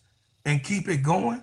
And then a player like me, because I ain't weak like Duvall, old Mark ass with his young, wet behind the milk ass. I'm a great recruiter. He ain't gonna recruit nobody because he don't like nobody. He like the pit bull that come to the yard. He gonna bite at everybody. He gonna try to take off their arms and legs and split it. I saw So Pretty Tony. Listen, what Pretty Tony was to add it to me.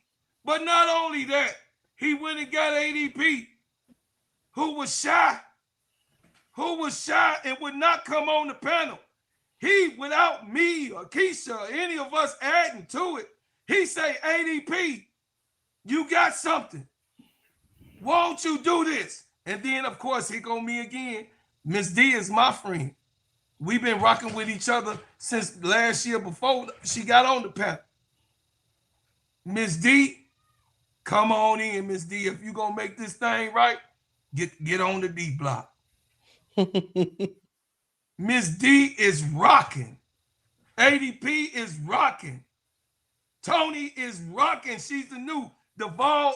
I don't have no words for it. The man is he's such a beast. He's such a beast. Yeah. Mm-hmm. I have no words for what Keisha does for KSAP, for me, even now for Tony, for Duvall. Keisha is our cornerstone. And if you don't know that, you got the shit twisted. So I don't get nothing twisted in my head. Talent could lead you one place. But listen, perseverance leads you in another place. Yep. And I'm here with both of those to back up my players and the people that's on the full court trio, y'all.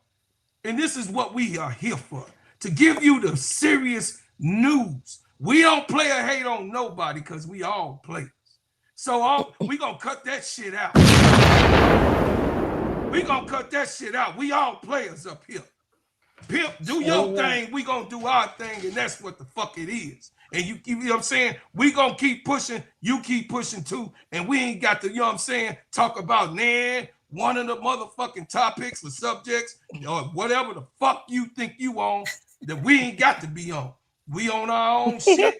We on our own gauge. We on our own trial and all that other stuff that's in the midst, in the air of black people not getting along. No, we're proof of it in a network that's y'all witnessing, a network being built from scratch that this man will be able, y'all gonna say in the next year or two, God damn. I'll see y'all later on those big channels. I'll land. Hey, I appreciate that, bro, Claude. And before Keisha gets off into that, I just want people to know that he said a lot about Keisha. You know, Keisha, she's the cornerstone, man. Like I said, man, these shows, even though it got my name all over it, Keisha running these shows. Keisha is the person that's controlling this stuff. Keisha puts this stuff together. You know what I'm saying? It's times that she might not have a chance to do it, and I'll step in and I'll do it.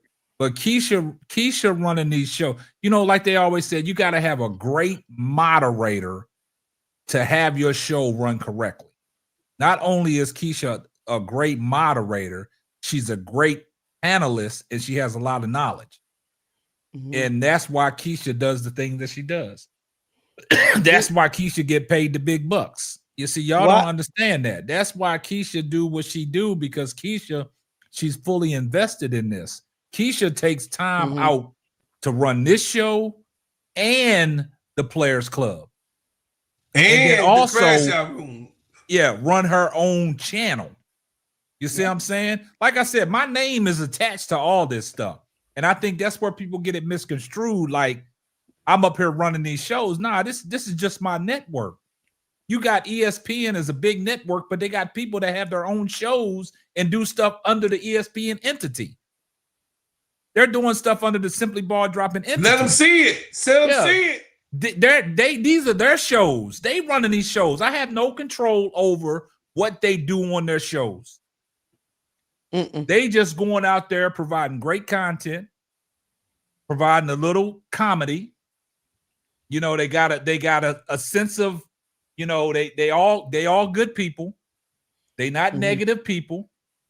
And what you guys fail to realize is when we done these shows, man, we continue to go on to the next day. Yeah. And try to come back and give y'all more content. Yeah.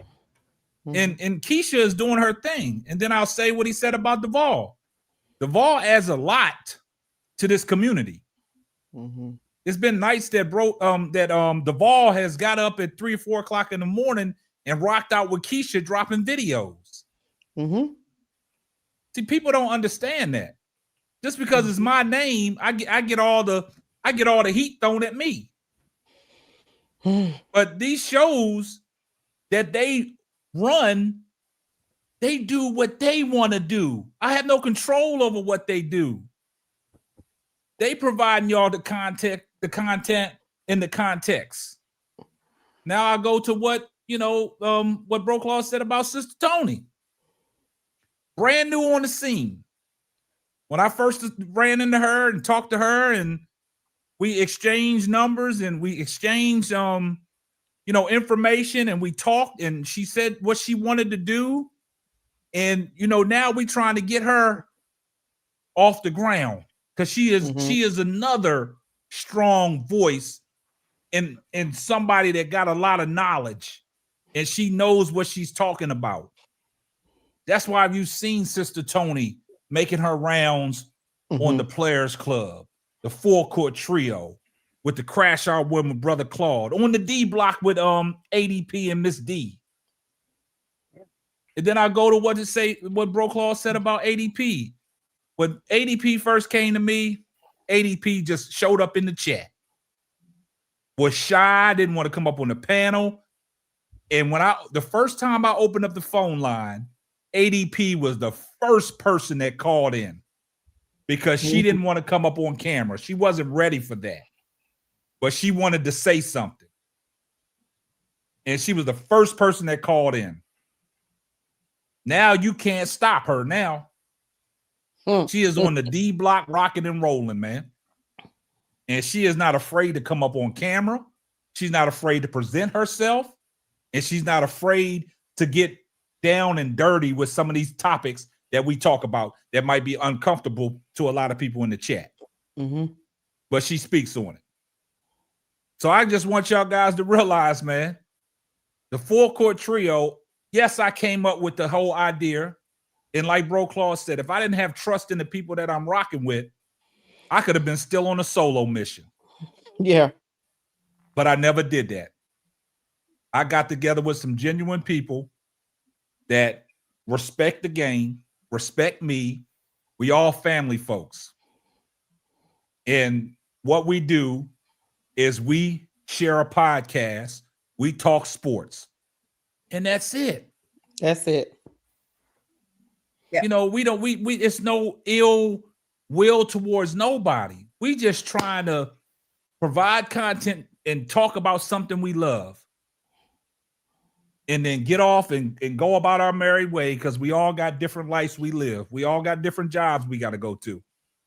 And we find time to come up on here every night to try to, entertain you guys, but give y'all the facts. And we love the way the chat responds to us. That's all. So, guys, y'all take that for what it is. But like I said, Keisha runs the Full Court Trio. She runs the Players Club. We just living in her world. That's all. We just living in her world. Don't listen to the mother. They don't know what's going on behind the scenes. We just living in her world. Don't listen. If you fall for the okie doke, you know what I'm saying? Fell for the okie doke. So that's why it is Keisha's show. Yeah. See, so like they got their eyes on the wrong one. She is the one. She the one, and she do not tell lies about nothing. Nothing. She bring y'all the truth. So the ones that's speculating, I'ma put it out there. So you do know this is a production. This is the way that she moderates. She done took over the fucking crash out room. God damn. You get what I'm saying? That's all I want to say. Keisha, she runs the show. Shut up, Bro Claude. That's all that is. Keisha runs the show. Get rid of her messy ass. But I do have a question though. Before we get, because we're gonna spin it on this one topic. That's okay. I'm all right. But I get back to Duval. You know why? Duval. Yes. Put that up you there, supposed boss. to tell me. You told me you can tell when people are the ops. Annie Constable, is she the ops? Yes, 100%. You said she wrote this article chat talking about Angel Reese faces uncertain future in Chicago after publicly torturing teammates. What? That's the way they be spinning stuff. Front office sports. They be spinning stuff, man. Yeah, okay. Duval, you want to talk about this first? No, it's no different than Julia Poe and her hit piece when she had for you know what I'm saying, Angel We need to before cook April. this person. I mean, nothing to cook. I mean, like I told you, she's Raggedy Ann. You know what I'm saying? She got ran out of Chicago Sky, and now she's in front office sports because, like I said, she wasn't doing the job right. She's just the hit piece for. She's the mouthpiece for Jeff P. But look how it was wrote though. Just look at it after publicly torching team. Like, how you gonna write an article like that sounds like some shit that be on the goddamn ID channel. Torturing teammates. You know, like you use the word torturing in your whole diatribe that you just did, and somebody come across that. They look at that, be like, what the fuck? She putting motherfucking itching powder in the drawers or something? Yeah. And then in the I hope post Angel game come cuss her presser, out. in the post game presser, Angel felt the need to clarify that she wasn't talking about her teammates. Angel And should kind have of apologized to her left it teammates. alone. I'd have left it alone. I would have said next alone. question. I would have said next question. She lucky. But you know, keep it moving. But you know her heart. She didn't want them to feel like she was coming. She really was. Everybody that read that, like Duval said, no, she was coming at the organization. Yeah, they knew that. Her teammates knew that. But Annie Constable is running around here making hit pieces, like Duval said. But it's simple And why she she making knew- this hit and- picture. She the devil. It's Again, simple you why know what she- he said. It's for Jeff B. She's simple why she making these hit pieces. She know Angel's like a red meat for some pit bulls. She know it's gonna get clicks and engagement. That's the only thing she care about. It helps her reputation. She don't care about the humanity of the person. I guarantee if this was, like I said, Rachel Banner that had these same comments, she wouldn't have wrote it this way. No. She will put a lot more clarification, a lot more nuance to what is being said and how people are feeling. But because it's Angel Reese, she's the most polarizing person in the WNBA, and she's somebody that has both sides. Either you love or you hate them. There ain't no in between. They know that will get clicks, that will get views. That will be somebody that could help charge up the credibility of somebody like Andy Constable. That's why I said she's Raggedy Ann. She's a poor man Shirley Temple. She's, you know what I'm saying? She's somebody that's not to be taken seriously as a journalist because she's not doing the right thing. And we all know that she graduated from Iowa, so she's gonna spin it from a Caitlin Clark standpoint. Oh, I didn't know that. Okay. Yeah, she graduated from Iowa. He She's do the his Iowa homework. Yeah. See that? So it's like I said, I get it. Keisha just, say she's generational. She's the cornerstone. But I do a lot of homework behind the scenes too. I be on all these shows as well. I put in my time and effort, work, commitment, and everything else to all these channels. So let you know that, you know what I'm saying, we all take The this ball, stuff I serious. gave you your praise. Stop it. And I'm giving myself some praise for Don't once. need to do it. Don't pat yourself on the back. Let You somebody else do want me to hug you? You need a hug, Duval. I can use something. I give great hugs. I do. I didn't say enough about you, Duval. Or I something? can use something. I mean, but anyway, it just The milkman gonna get jealous because you soft like a pillow. But anyway, it just like I said again, when you have situations like this, like I said, you always need to know your opponent. And this is an opponent of ours. And this is somebody that's doing things from a hidden agenda. And that's what Anna Constable doing. Like I said, she's an Iowa graduate. So she's going to write things on behalf of protecting the legacy of Caitlin Clark. Even if she don't come out publicly and say it. But that's why it's people like us that put in the work that give the information to the audience so they would know the truth. Instead of being blind, leading the blind. And that's not what we are over here. So that's our land, but no. Duval, can I ask you a question? What's that, boss man? Hold on before you do that. Hold on before you say that. Because I know what you're about to say. This woman said Reese took direct swings at her teammates and Coach Tyler Marsh. That's how they frame it. See, like a swing, like she's a boxer. That's how they frame it. Go ahead, okay, Sam. Go ahead. Duval, can I ask you a question? Yeah. You say, did you take a did you give me enough? I didn't say enough about you, man. You said a lot more about everybody else. Wow. He don't Hey, feel love. Chad, I apologize to Duvall. I didn't say enough, man. I apologize, man. Just a little quick he got tired. That's what apologize. happened to his Yeah, ass. He was over there. You just mad because he was glazing on me. Why can't you let him glaze? Hold on. What Duvall say? They always glazing on me. Now he they hating on me. They always glazing on Keisha, and then they'll say I'm glazing on Keisha, and I say, Lord, that's you, Duvall. That's you, Uh-huh. Duvall. Anytime you wake up at 3 or 4 o'clock in the morning to do a video with Keisha. Yeah, I put in the work. I mean, but like I said, I would have did that for anybody. I would have did that for anybody on this Nah, time. I beg to differ. I beg to differ. Duvall is just a good guy. I ain't never seen Duvall on the D block. Nah. He got to get up at 5 in the morning. But he gets up for 3 o'clock in the morning for you, and he still got to get up at 5 o'clock. That was one time. Come on, man. Keisha, he just it's I don't know, man. I mean, it's just I'll leave it alone. I don't like the agenda that you're pushing right now, K-Sap. I will say, K-Sap, he was on the Crash Out Room one time. We're not talking about that men. We're not talking about men. Listen, we're not talking about men. Okay. You know, it's only certain women he rock with. Yeah. That's what I'm saying. You know what? Well, he let that be known. Y'all a hater. He didn't want to rock with So Pretty Tony. But I'm a person. I make people like me. Hey, I'm a soldier. I know how to get it in. Watch it.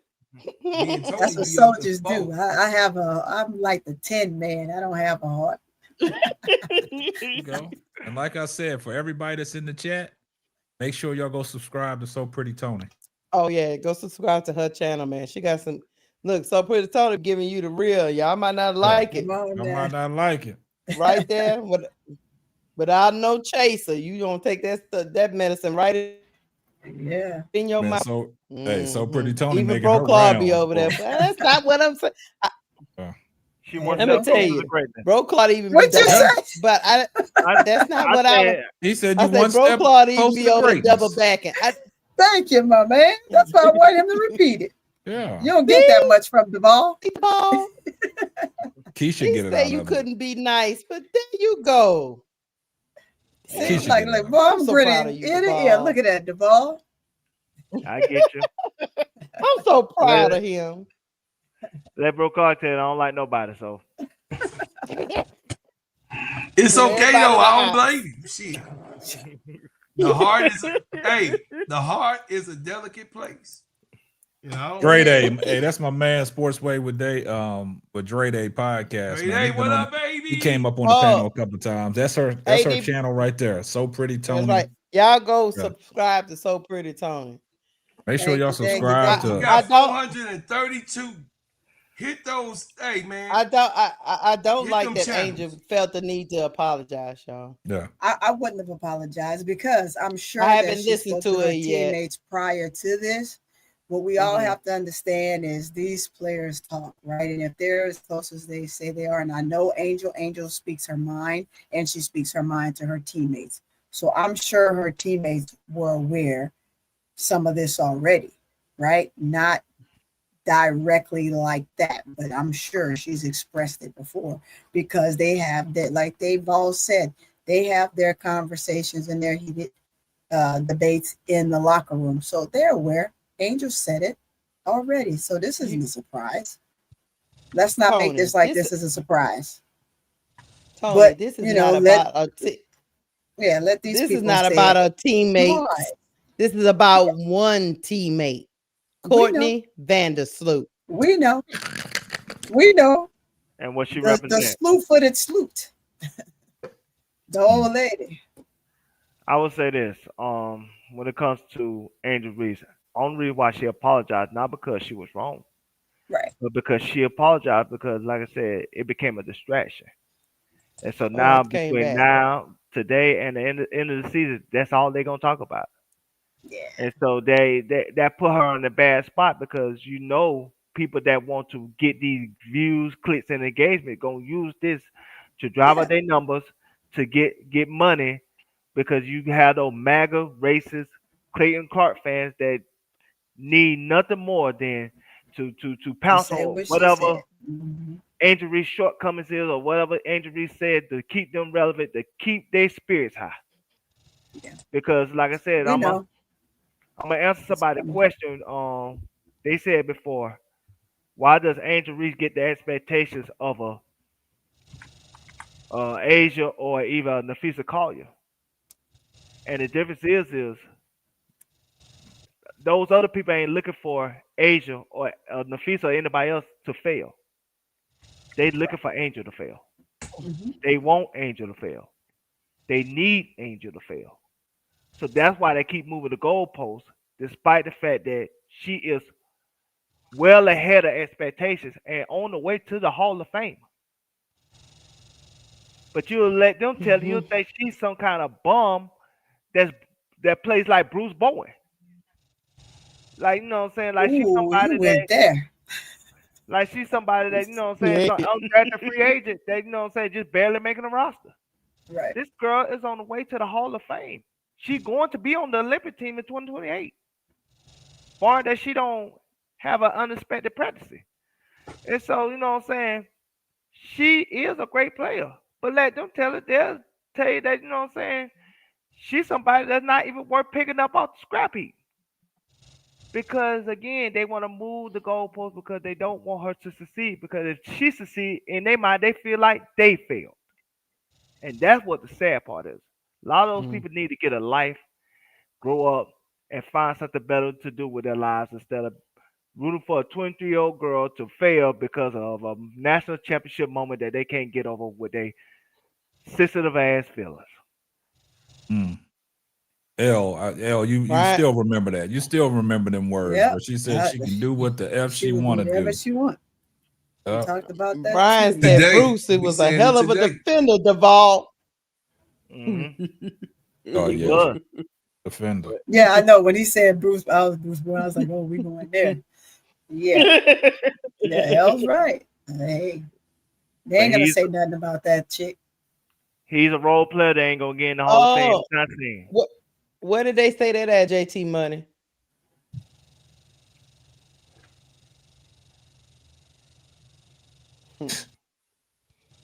They can spend that foolishness all they want. Nobody believe them. Put Angel on the mark and see what Yeah. happens. Oh yeah. It decreased. Thank you, JT. Let me tell Okay, you. we'll see. Then Whatever you say. Put on the we're market. Sure. Put on the market. Didn't I tell y'all that money? No. I get it. That's why I say go ahead. Put on the market and see what happens. Go ahead. But Don't when we test put it. on the market, we don't want to go to Fever, okay? Since that's your team. Put it that way. If they put Angel on the market right now, she would get 3 first-round picks and a good player. Yeah. Because you can't just measure what she does on the court. And she's a great player on the court. But financially, man, these teams would give up whatever to get her. Yeah. Dallas would give up a Rike tomorrow to get her. And add a first-round pick to it. Who calling Angel locker room cancer? See, we acknowledge you in these YouTube streets. Who called Angel locker room cancer? Cite your source. Yeah. Cite your source. Oh, that's what it is. It's you. That's what it is. Cite your source. Gotcha. So that comment right there is exactly my point. Stop it. That's exactly my point. Yeah, he's another one of the AIs, whoever said it. You're another one of the AIs that want to put it out in the universe. But it's okay. We applaud it. Go ahead. Right. Cite your source. Put it this way. Let's just say the FIBA was to trade for Angel Reese. You know they'll be playing in football stadiums. They will be playing in Lucas Oil. Caitlin and Angel will be insane together. They will play in Lucas Oil Arena. They'll play in Lucas Oil Stadium. They wouldn't even play in the Gibbons Arena anymore. I tell you what, they wouldn't lose a championship for at least 4 years in a row. They'll win it at least 4. I tell you what, Bro Claw to be down there trying to torch the United Center. But they gotta stay healthy though. They gotta stay. Oh, they would stay healthy at that point. Gotta be healthy. Who gonna beat them? Who gonna beat them? K-Sap, who gonna beat them? No, that's what I'm ain't know saying. nobody I have did. no You problem. just told them. No, I have no problem with what you said, but they got to stay healthy, man. Yeah, who would beat They them? do. But no, They do. it would mess up the narrative and it would mess up the league to have Oh, them that'll Hey, kill let me- everything. Let me tell you something. If It's the not gonna FIFA call Chicago and say, look, I give you some of these picks and I give you Natasha Howard and you give me Angel Reese. Go Claude to lose his mind and crash his car into the United Center. That'll mess YouTube up. It's gonna mess everybody up. YouTube people can't. Hey, they will not have a narrative and they won't get paid no more. They'll all be broke. Yep. They're all gonna go broke. Hey, You ain't got no even Trump can't have that. Keisha, I would never disrespect the United Center, but I sure drive into the wind trust. Trump couldn't have that. Oh, and Candace Parker would probably no longer want to coach there because she said she'll. Oh my God, Candace Parker. Look, Candace Parker be out there talking about, I love. Candace just mad because Angel didn't put I her don't shirt on. want to Get coach over there it, no more. Candace. I don't. Cut it out, man. Cut it out. I was confused. Yeah, cut it out. I'm telling you. And y'all be talking all that smack. Let Angel go to a contending team. Y'all would never shut us up. Nope. It'll be a bad day for y'all. It'd be a real bad day. Yeah, you put her and Angel together or you put her and Paige together, it's gonna be a bad day. It's gonna be a nightmare for anybody. Because she's a difference maker. Absolutely. Absolutely. Shedeur Reeves already plotting and planning right now. Well, Shedeur Reeves already got her house. Shedeur Reeves should be fine because she had it at number 7. She should have got it in. She didn't know, just like the rest of them. Hey,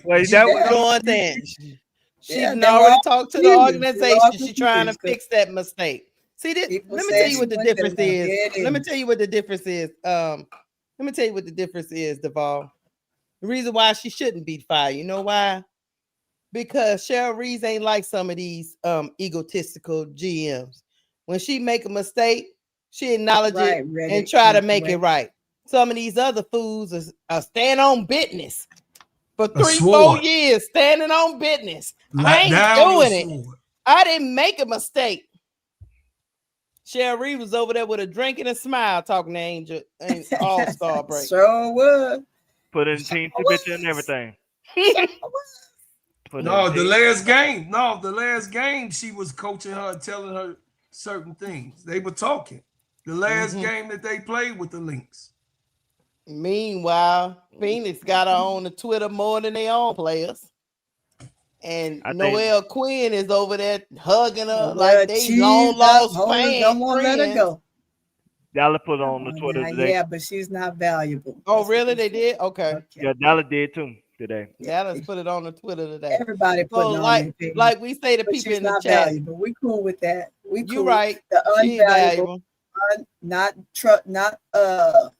number 1, number 2, number 3 draft worthy. The not able to make it in the league. Angel Reese. Okay, she's not valuable. Right. But hold on, Tony. And if she do get moved, Camila Cardoso gonna be in the suitcase. Camila's like, all 6'7" of her. Even Camila struggled with English. Her English will be good that day. Please don't leave me, Angel. We are package deal. I'll come off the bench. Guys. I don't Let's care. Keep it real. Don't leave me here. Who or what team or what coach wouldn't want a double queen on their team? Get the hell out of here. According to some of the Clarkers, no team, Them Clarkers, they just trolling. They know good doggone well if they had a player like that, they'd be overjoyed. Come on now. They just talking out. They made an extra booty hole and they just talking out that horn. That's all they are. Of course they would. Hold on. Of course they would, Tony. Look how they went out head over here for Who that? They went head over here for DB. They still mad to this day. Good. Thank you for the $10 super chat. Yeah.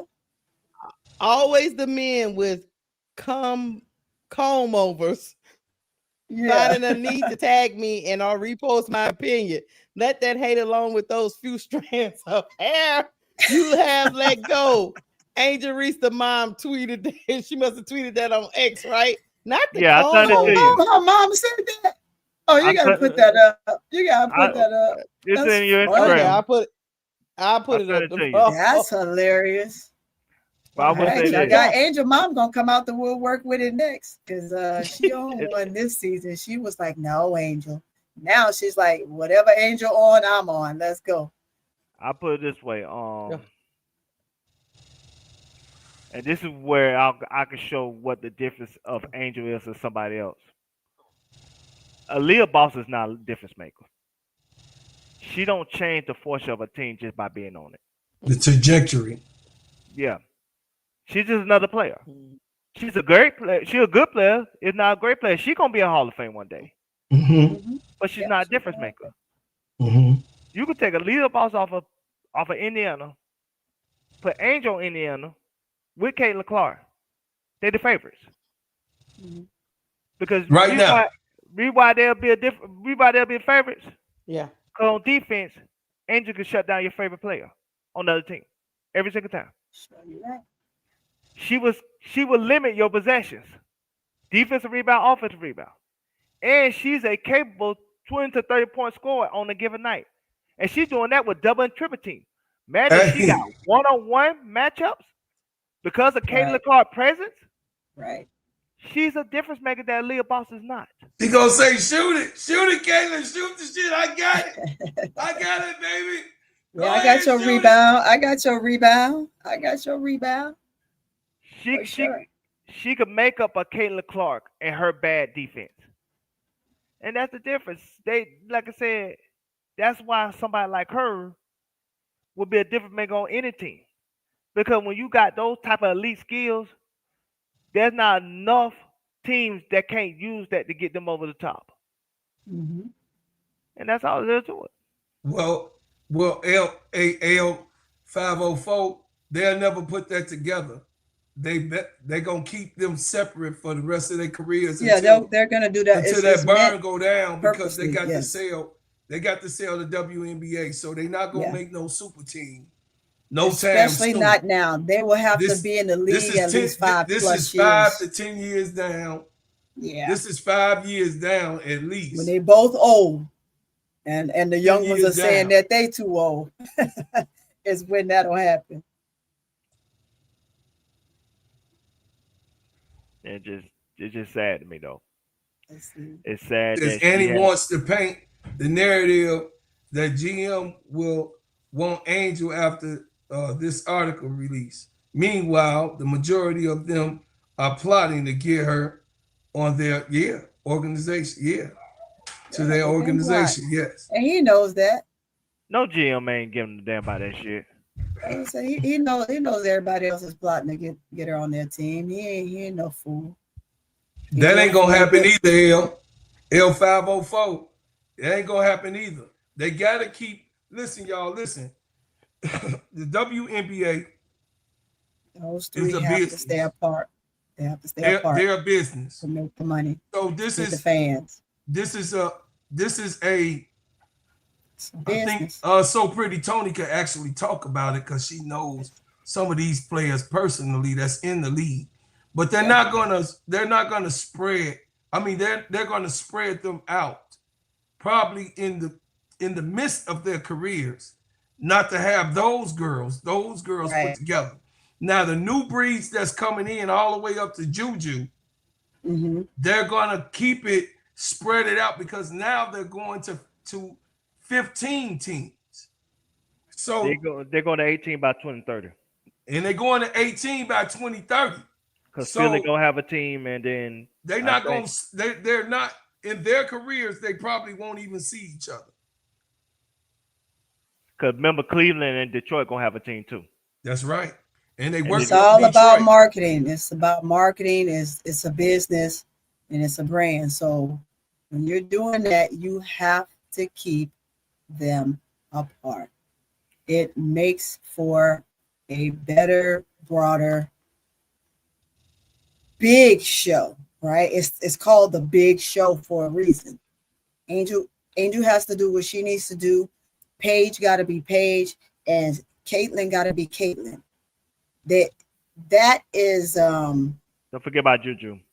well, I'm talking about right now. They're not right. Before they get in the league, right? You pair these ladies up. Somebody have to defer. Who are you going to make defer? Why? Why should they diminish who they are and defer so the next one can shine? You cannot do that to not either three of these players. You can't. You take away what they want. You take away what they want. You take away what the fans want to see. You take away the fight. You take away what the fans want. The fans can say, oh, well, let's put them together. But in actuality, we know that we don't really want them together. We want them together because we like to see it. But let it just be doing the All-Star. Let it be doing Team USA. Those are the times you want to be grateful and love and enjoy the fact that those ladies get to actually come together and you get to see greatness all on the floor at the same time. But you will not see those ladies together until they've been in the league at least 5+ years. It's not going to happen. Now, it will happen. If that happens, you may put one or two of them together at some point, but you're probably more than never going to put Paige and Cece together because of the position that they play. Now, the post player or a big like Angel, you can pair, and Camilla, you can pair them with one of those two ladies at some point, but it will not be early. It will not be this early. It's a business. They're trying to sell. It's a brand that they're selling through and through and through. They have to make their money off of these ladies. And in any given night, when they tell them to get on the floor, right now, they know that those moments where they've been hurt, they've let them sit out. But when they say, we don't care about you being hurt, get on the floor, guess what? Those ladies got to get on the floor. That's just the way it is. So that's the nature of the business of professional basketball, just like it is for the men. They don't care that they got a doggone MC tear. If MC tear, they can get some injections in that knee and move around and get on that court and play, then they're going to get on that court and they're going to play. Right now, you can't do that to the ladies because you don't have enough of them. And you don't have enough teams for that. And all the teams are shorthanded with the amount of players they have on that team. If they don't go to 15 players, they're going to always have this problem. What we've seen this year with these players getting hurt and not enough players to cover. And you're always having to go and do a 7-day contract and a 7-day contract and a 7-day contract. Look at what is happening with with Fever right now. That is just ridiculous. You got to surround them with enough players on the bench, number one. Number two, get some more teams in here. And then you can start talking about all that other stuff. And those future players that are coming, that are big names, that are going to actually fulfill more and more seats and have more and more fans coming, like a Juju. Hannah Hidalgo. You have to, all of those ladies, you have to put them on different teams. And that's how you're going to continue to let the W grow.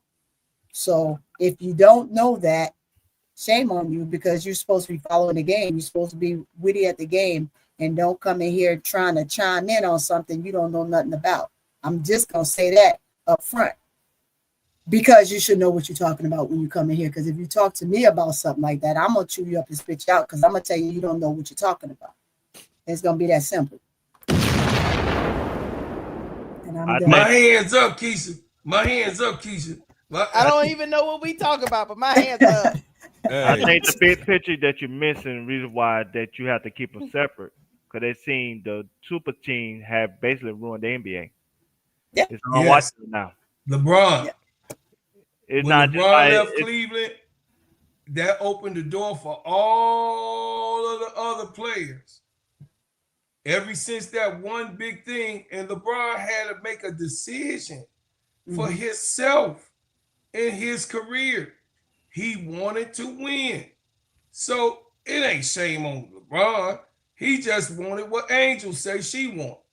LeBron went to go lace himself up with the players that was going to get him what he wanted, and he wanted to win. So that's what he did. But in saying that, that opened up the door for what we see now in the WNBA and the NBA. The WNBA ain't gonna be able to do what and be able to survive, especially with 15 teams, if they allow that to happen. But the NBA had already other claimed super teams that people had joined, because Clyde Drexler went to Houston. Am I not mistaken? KSAP? Am I not mistaken? In the middle of his career. So that was a trade, and that was close to the end of his career. But it doesn't matter. That was Clyde Drexler. Yeah, that was, and they won 2 championships. So I bet they won one. He won one with them. Same thing with Pippen. The 95 Pippen went to Portland. You know what I'm saying? I mean, right. We can go to. It's a list we can go down. We can go down. You know, and we could say, you know, outside of what LeBron did with the big three, we can say what the Boston Celtics did when KJ, Ray Allen, and Paul Pierce and Rondo linked. You know what I'm saying? I mean. It's just the organization put them together, but it's the same thing. Yeah, you know what I'm saying? But the thing about, but hold up, the organization put them together. They made trades, you know what I'm saying, to make it happen, right? And see, this is what people, you know, get it twisted. If I'm a free agent, I can go wherever I want to go. Of course you can. You know, I solidified my contract with my current organization, with my current employer, right? It ain't. The thing about LeBron, he's never went into nobody's organization and try to force a trade. He fulfilled his contract. He did what he had to do. That's why these players have these, you know, third-year options and fourth-year options to keep their options open. And LeBron saw that the organization wasn't really doing enough because, like they said, Cleveland was a small market. He couldn't get nobody to come out there. But see, y'all guys, I don't know if y'all guys remember, Chris Bosh was the one that didn't want to come to Cleveland. Now, if Chris Bosh would have came to Cleveland, LeBron would have never went to Miami. They would have formed that. They would have formed that big three in Cleveland. Yes. You missed a trade before that. That didn't happen. It was the Stoudemire trade. We're not talking about. I understand that. We're not talking about that. Listen for a second, because it has to do with Cleveland with LeBron. I know what I'm talking about, brother. Please. No, Duvall, you're not going to cut me off in the middle of what I'm trying to say when y'all talking about the big three. All I'm saying in that free agent period in 2010, 2011, that free agent period, all I'm saying is Chris Bosh was the one that didn't want to come to Cleveland. If he would have went to Cleveland, Bron stays in Cleveland, D Wade and Chris Bosh show up in Cleveland. That's all I'm saying. And they win championships there. The only thing I was saying, in that same year, there was a trade on the table with Amari Stoudemire with Phoenix. Only thing the Cleveland Cavaliers had to give up was J.J. Hickson. They did not want to give up J.J. Hickson. If that trade would have got made, LeBron probably would have stayed in Cleveland as well. I don't think Stoudemire moved the needle out there in Cleveland. I don't think at that particular time he would have moved the needle. You needed more. You needed more than just Stoudemire. The ball, no. You needed more than Stoudemire. Needed to happen. Yeah. That's what I'm saying is Chris, they already said it. Chris Bosh reluctant to come to Cleveland. Like I said, Cleveland a small market. You know what I'm saying? So then LeBron said, okay, boom. Let me go ahead and go down to Miami. Let me get up under Wade. Let me learn how to win these championships. And then let me go on from there, go back home to Cleveland, win it, go to LA, win it. And that's history. But Duvall, I understand what you're saying about Stoudemire, but I don't think Stoudemire, just that one piece, moves the needle for what Cleveland had on that roster at that particular time. But like I said, Chris Bosh wasn't that much better than Amari Stoudemire. Oh, yes, he was. He was the Toronto Chris Bosh? He was 24-10. Come on, let's look up the numbers, man. But look, he had a more well-rounded game than Stoudemire, man. Y'all like Stoudemire was a bum at the time. I didn't say he was a bum. We didn't say I'm just saying, Chris. I didn't say that, Duvall. Don't do that. We didn't say he was a bum. What I'm saying is Chris Bosh can shoot the three. He had the mid-range game. He could play in the pick and pop. He could play under the basket. Stoudemire could do it, but Stoudemire's range wasn't like Chris Bosh. That's the difference. The numbers might be similar, but they got it differently. And 5, 10, 16. That's all I got to say. Listen, yeah, but what Cleveland needed, well, at the time, if he did go to Cleveland, what Cleveland needed Chris Bosh to do when they formed in Miami, we saw what Chris Bosh had to do. Mm-hmm. He wasn't the CB4 from Toronto. He had to defer. He had, and do you think Stoudemire would have diverted his game? Hell no. No. That's the difference maker right there. You just said it, right? Yeah. Which one of them would have deferred? Yeah. And Chris Bosh was the one that had what they needed to do. Exactly. Chris Bosh, the one that had to take a step back. Yeah, and let the D-Wade and Bron do their thing. Right. And so did LeBron. As you said, as a pair, they all had to sacrifice something. Yeah. So LeBron deferred in two of the 4 quarters, and then D-Wade did. Yeah. But look at and then Bosh had to defer. So they, in order for that to work, they all had to make a sacrifice. Yep. But it was a common ground that they all came up with, and it worked for them. Exactly. Stoudemire would not have done that at all. Stoudemire, I don't think Stoudemire could have tweaked his game. He was a Stoudemire, he was a stud. He was a goddamn stud. He was underrated to me. Stoudemire was a stud. And see, a lot of people don't understand. And the injuries robbed him. Yeah. And a lot of people don't understand, like So Pretty Tony said, about all of them had to come together and meet at a common ground and say, this is what we're going to do, defer and all that. But D-Wade saw after that year, they got bounced out against the Dallas Mavericks, where LeBron James, came up small. He had to tell LeBron, you got to play your game. You have to be the guy. You can't defer to me. You got to go out there and play your game. And once D-Wade gave him the keys, you saw what the Miami Heat looked like. Yeah. 6'8" said, who was the better player, Amari or Bosh? Bosh. We just gave you the answer. For all the intangibles, I go with Bosh. But I'm not shitting on Amari. Amari was a dog. Right. In his own right. Do that. We ain't gonna do that because. But what we're saying, 6'8" Aquarius, I don't think Amari Stoudemire could have, tweaked his game to play like Bosh. He wasn't gonna do that. It wouldn't have happened. You'd have got the same Amari Stoudemire. Yeah, to help be that difference maker. You get the ball into Stoudemire going to go to work. He ain't going to go to work on your ass. Yeah.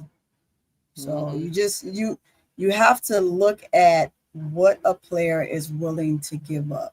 Yeah. And that's why LeBron said it took him a minute to make the decision after meeting, and they had that, the meeting with the others, right? Mm-hmm. Because what are you giving up? You're a star in your own rights on your own team, but you know that you cannot win a championship with what you have. Yep. I.e., what is Angel Reese saying right now? I can't do what you really want me to do and bring you in Chicago what you want in Chicago if you're not surrounding me with the players that I need. So it's the same thing. It's nothing different. Yeah. And sometimes, again, it's a business at the end of the day. Yeah. We can like these players on whatever teams they're on, but at the end of the day, it's a business for them. And that's the only way that they have to look at it. Because when they wake up, without being on that court, they don't get paid. That's right, That is Fly by legacy. That's a good. That's right, Fly by legacy. That's a good statement right there. Amari had a big three. He had Carmelo, because Carmelo, he was a dog too. Exactly. And Baron Davis was a dog too. Davis until, that knee went out. There you go. Around dunking on your ass as a point guard. I ain't even got to say nothing. There you go. Yeah. Yep. Mm-hmm. Yeah. That's when his knee was going out, because he got. That's what I said. Baron Davis' knee went out. If it wasn't. Stoudemire. Oh yeah, Stoudemire. The injuries robbed. Keisha already said that. Yeah, Keisha said that. Robbed him. But he had one knee injury in Phoenix, which took him out for a season. Then his knee started continuation like in 2012. That's when he started to have the microfracture. Yeah. And that's when his career was over. That's when even he started having hand problems as well. Mm-hmm. And so it started. He only had one game, and that was to go dominate. That's it. He had started one the year with him and Nash when he was catching them alley-oops and stuff like that, and being dominant down and down on the post and stuff. Yeah, it was what I'm saying? Mm-hmm. I just don't think Stoudemire's the type of person that was going to tweak his game to fit in with nobody. Stoudemire, Stoudemire thought of himself as a first option. Yeah. Stoudemire shouldn't have never left Phoenix. Oh yeah. Look, both of them 6'10", right? Yeah, both of them was 6'10". Yeah. Stoudemire ain't taking the back seat to nobody. But Stoudemire couldn't put the ball on the floor like Chris Bosh. Bosh. He couldn't put the ball on the floor like Bosh, nor could he shoot the three like Bosh. Yeah. Period. Bosh. The thing about Bosh is what we saw in Toronto when he got the name CB4. Yes. He did it. He did everything for Toronto. He put Toronto back on the map after McGrady and Vince Carter left. He put them back on the map, right? People was watching them because CB4 was that dude making all-star teams, making the Olympics. CB4 was that dude. He was their franchise guy. When he went down there to Miami, Chris Bosh did the most sacrificing. He did. And in order for that team to win, somebody had to sacrifice. Somebody had to defer. And somebody had to take the raw end of it. It got Chris Bosh 2 championships. We seen that in the second championship with the Lakers. Shaq had to defer. Yeah. I gave you one, big fella. This next one, I got to do this. That's even when Shaq went to Miami. He already said, this is D-Wade's team. Yeah. You know what I'm saying? I'm just here to help him. He's just here to help. That's all. And that coming from the one of the greatest big men to ever play the game. The most dominant. The most dominant, but one of the greatest big man to play the game. And coming from somebody like him to let you know you're going into a young guy. And D-Wade, a young guy. What was that, his third year in the league? Third year, Flash. And Flash then. You trusting a third-year player to carry us to the promised land. It's a second year. Well, second year. Yeah. They trusted a second-year man to take you to the promised land. What that coach say? You play to win the game. Yeah, that's what we playing for. Mm-hmm. See, some people forget about all that when they start talking about their stats and all this. They want to try to make sure they get all their points and their assists. But are you winning a doggone game? Well, Keisha, that comes in the price value, right? Yeah. Because they're like livestock. Okay. For us, I'm not calling them human beings livestock, but to the owners, they're like livestock. So the thing is that your price value, if it doesn't work over here, they know my game is explicit over here. But Mike had to defer to Pippen just a small smidget of his game. Mike could have scored the 50 and 60 points. Oh, yeah, every night.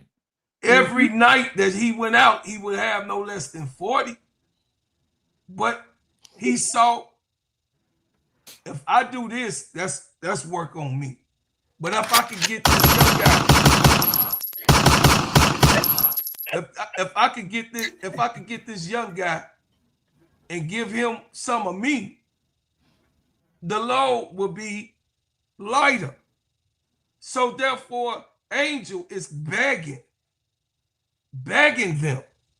She says she already got Camilla. They got a shoe in with Camilla Cardoso. No, I've challenged anybody with that. But what she don't have is the counterparts to make that thing work here in Chicago. She don't have it. And she want her chance and her opportunity to have it. So how are we going to get it? Well, we know we ain't going to get it in free agency from what Angel just said. So now, once again, we have to go to where we fumbled the bag this year with the same GM. I beg to differ. Right. I totally agree with everybody, man. You know what I'm saying? But look, we spent damn near 2 hours and 30 minutes Damn. Yeah, this- that we Dangerous. keep talking, Yo, we're good gonna be show, and talked Keisha. about the whole Nah. NBA. Yeah, we that was So, diabolical, Keisha, man. you So all right, you minion Smurf, Yeah, messy ass but- Marvin. yeah, but we had some other topics we can't- wanted to talk about, man. But I don't think I We'll can get do- off into them No, topics. we'll go. It'll go to the next show. Yeah, Y'all start yeah. talking about Chris Bosh and Yeah. Amara Stoudemire. Uh-huh. And all. Hey, Yeah, it was interesting. Nah, yeah, it was interesting conversation Jordan tonight. and Pippen. But this is and LeBron. but the thing about it is some of this stuff that ain't. I think some of the reason why the NBA came up because of the situation the Angels in, and I think that's Right. why Bro Claude brought the Oh, I got situation you. out with LeBron. I think you had froze up Yeah, and you my was out, and internet he went out. tried to tie it all together about Mhm. his situation. So that's how we got off into that. But Yeah, hey, I just said that. it is That it is at what a it point, is. Keisha, yeah, you did go out. At a Yeah. point, Yeah. Bron had to make a choice. T. Carmella said y'all got through one of the three discussions. I know, Camilla. Camilla. I guess Hey. that means we're gonna have a loaded show on Friday. for Yeah, and sure. we're gonna have a lot of people here. Yeah. Yeah. It's all. It We has got to. listen. We got Keep keep 400 them people. points. Keep those got points to 400 go people with whatever watching. we're gonna do. I will. I'll keep them. We Yeah. got 400 people watching, y'all. But Come Come on, I on, know man. we Hit got them, some hit them over there like on the buttons. Twitter. Hit Yeah, them y'all, like hey, before buttons. y'all get up out of here, hey, do us a Go favor. subscribe, man. Go Yeah. subscribe. Give me, Hit give the me like 10, button, 15, man. something. Yeah, 10, y'all go 15 ahead and subscribe to So Pretty Tony, man. Y'all come 10 on, or man. 15 Don't subscriptions right now. Yeah. Right now. Go Come ahead over right to now. all the But channels. you know Hit what's the so channels, crazy man. about this panel right here? what's What's that? that? That we can sit up here and talk about any sport for Oh, yeah. hours on Yeah. end. Time just goes so quick though, man. It does. It It is, does. man. It just, I mean, and like I said, man, they do a hell of a job, man. And the chat and the people that watching, y'all do a hell of a job too to stay with us this long. Thank you for staying here with us. Like y'all Appreciate could you. be anywhere else, but y'all We'll, just happen to be we'll here talk. with Look, us, we'll you talk know. about CC. Plus Won't one. smoke another night. We Yeah. gotta go to bed. Hey, look, look. Respect Ken, the bro Claude. I gotta go hit D Block. I think D Block. Yeah, respect the bro Claude, Keisha, and So Pretty Tony and Duvall. They came straight from the goddamn Players Club. So Now I y'all, gotta go hit another put, one. I want y'all to put this in perspective. I had to go to senior night. Me and my wife had to go to senior night for my son, right? For parents, for college and all that stuff, right? Jacob, man, leave that alone, man. Stop. Don't bring up my Vikings no more. Stop. I don't want to talk about it. Hey Jacob, you be in the building on Monday night because me and the Look, player gonna be check this calling out. that Bears versus Vikings game. Check this out, Jacob. Bear down. Next Bear time, down. next time I go live on my channel, Simply Ball Dropping, make sure you hit the link and we can have this conversation. Right. You want to talk all this about my goddamn Minnesota Vikings? Man. Dang, Jacob, you We can can have a grown man conversation, man. You know what I'm saying? Because I don't know what you got against me and my Vikings. You know what I'm saying? I ain't did nothing to you. I ain't did nothing to you. I've been trying to let you make it. I've been trying to let you slide. But I got to address you right now. What up, issue ADP? you got with me and my Vikings, man? What issue? Man, No, Keisha triggered him with them goddamn Yes, 6'8". nobody saying. 6'8". 6'8". K-Stop is a Vikings fan. Man, I am come a on, Saints fan, and Bro Claude You is a better not say nothing Bears about them fan. Saints. We scold our way all over YouTube, man. Oh Lord. Come on, man. Don't do that, y'all. I don't know what. I don't have no problem with none of y'all's teams, but y'all seem to have a problem with I me ain't and my saying nothing, Vikings. K-Sap. I ain't saying nothing. Look, Bro Claude is a Bears fan. We in the NFC North together. We are rivals. And I Them still too. got this ninja up on the panel. I have no problem with his team. You know what I'm saying? So, Jacob, I have no problem with the Bears. All I do is stay in Minnesota Vikings business. I don't worry about what the Bears got going on over there. I don't care what the Packers got going on over there. Them Bears fans are different though, K-Sap. I understand that. They be calling people out. And I haven't Keisha, said nothing Keisha, bad not so about. much, Keisha. I haven't said nothing bad about your team. I critiqued your goddamn quarterback last year. Shut up. And Go ahead. Van is a Ravens fan. I live in a household. My son is a Ravens fan. Uh-huh.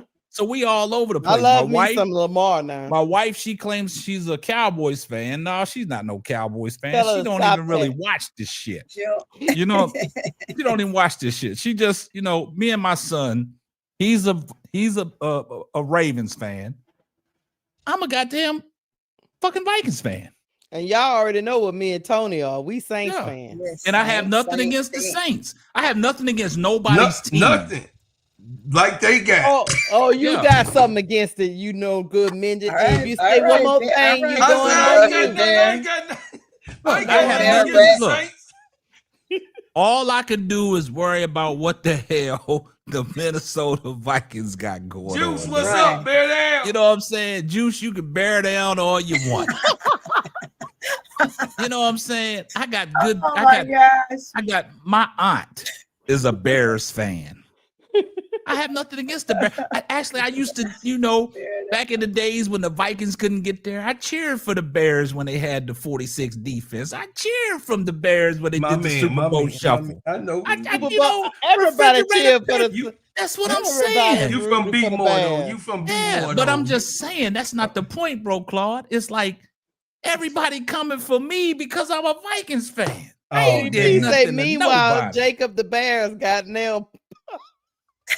Thank you, ADP. I'm glad you said that. I'm gonna leave it. I didn't say it, Jacob. But like I said, see, it's a lot of Bears fans in the chat. Oh man. So this is what we're gonna do. Don't Juice get toe up in the He chat. said Don't Bears get toe up in 45, the Vikings chat. 10. So this is what we're gonna do. I would do a dedicated show for y'all's Bears fans after the game. If y'all want to come up and hit the link, and we can just talk.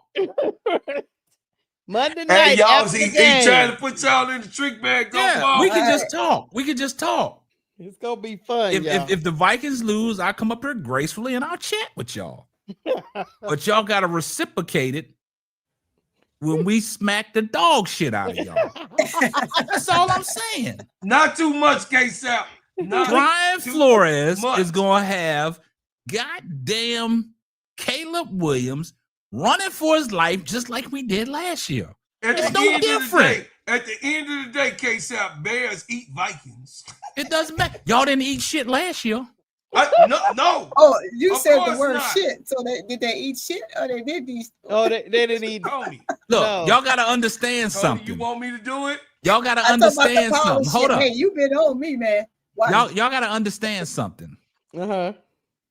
We don't have Kirk Cousins no more. We ain't worried about the Monday night when the bright lights come on where Kirk Cousins couldn't get it done. We That's not worried true. about that. He gets scared of them lights. Mhm. We got JJ McCarthy. Oh, But you understand something. We still got the Jetta. We Oh. still got Justin, even though my man from the That's crib. my boy. You know that's my boy, right? Yeah, even though my man from the crib, Jordan Addison's not playing. He on a 3-game I suspension. root for my Tigers. But guess what? Welcome back, Adam Thielen. Oh, Welcome damn. The on tight back. end back too? Okay. Look, and understand TJ Hawkinson, he's healthy. Here we go. We ain't gonna never get off of here. Now we about to get off. But what I'm trying to say is, for all y'all Bear fans, we can come together as grown men. Yeah. We can sip a cocktail and we can talk about some things Monday night. I had some water. But meanwhile, K-Sap though, you know. Are you gonna call it gentlemen sipping cocktails this night? is the 6 foot 8. I don't do a lot of talking. I let my team talk for me. That's one thing about me in football. I'm not going to talk about what's going to happen. So don't ask me what McCarthy going to do because I don't know. Right. Because we don't know. Watching can't call. preseason, I don't put too much stock in preseason when it comes to my team because you got players that are fighting to try to get a job. Right. And you know the starters, they don't lace it up. You got starters play about 2 or 3 minutes, first possession, first drive, and then they back there, no shoulder pads on. They on the sideline with the bling bling on. You see That's all what I'm Jacob? saying. You see what Jacob say, huh? Yeah, he said the Bears had the worst coaching staff in history last year, but we got Ben Johnson can't go out there and play though. I'm just saying, with all of the riffraff that's going on, Sister Tony and Keisha is messy.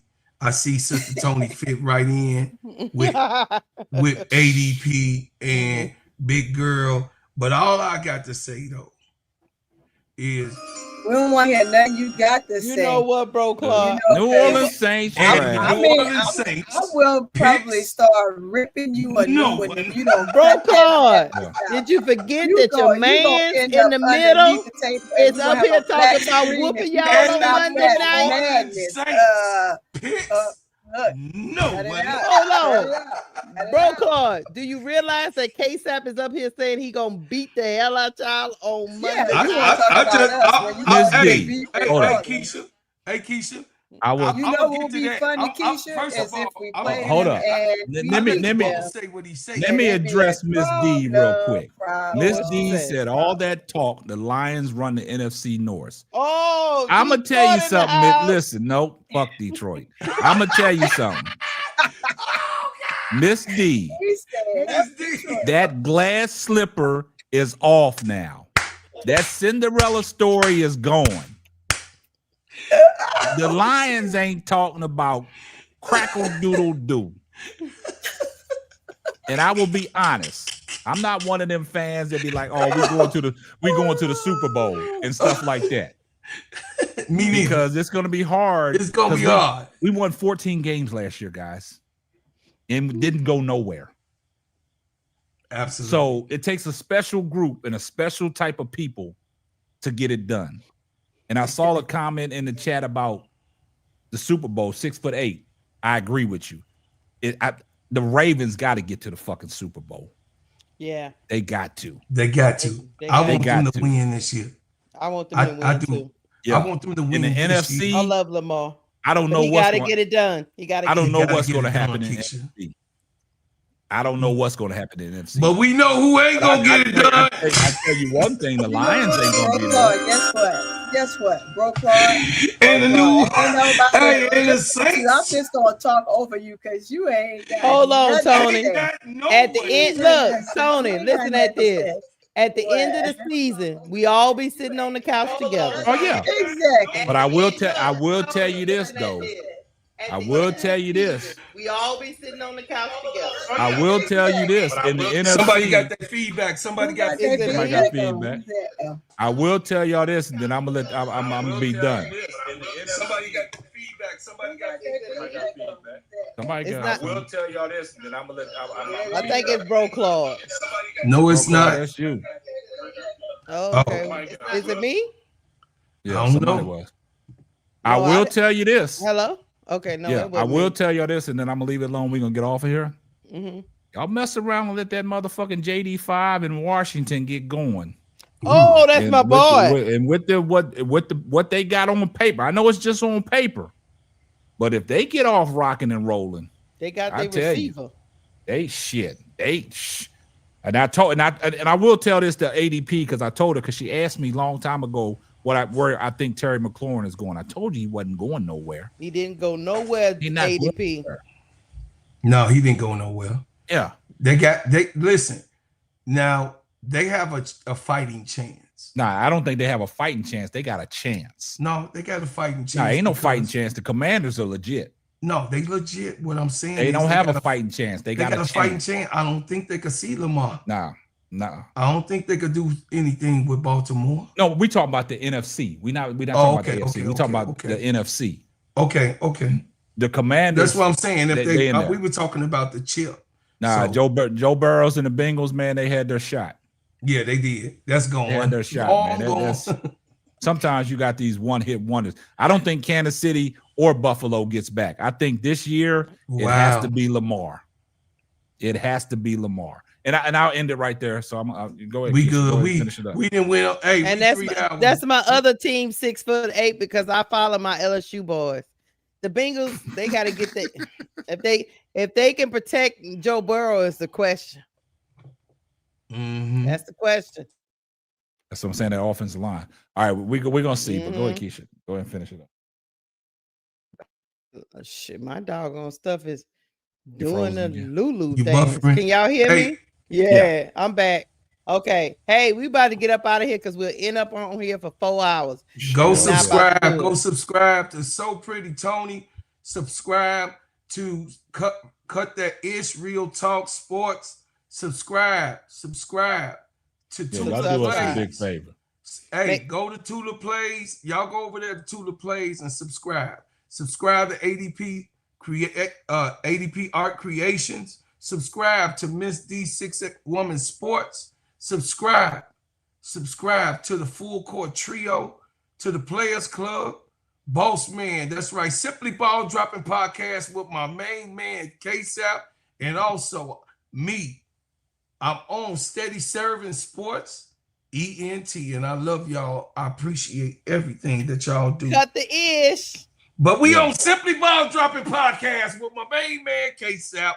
That's right. Hey, K-Sap, thank you for everything that you've done. We're killing these motherfuckers. We're killing them, K-Sap. Yeah, boy. We out of here, y'all. Love y'all. Hit the like button on the way out the door. Thanks for rocking with us. We out.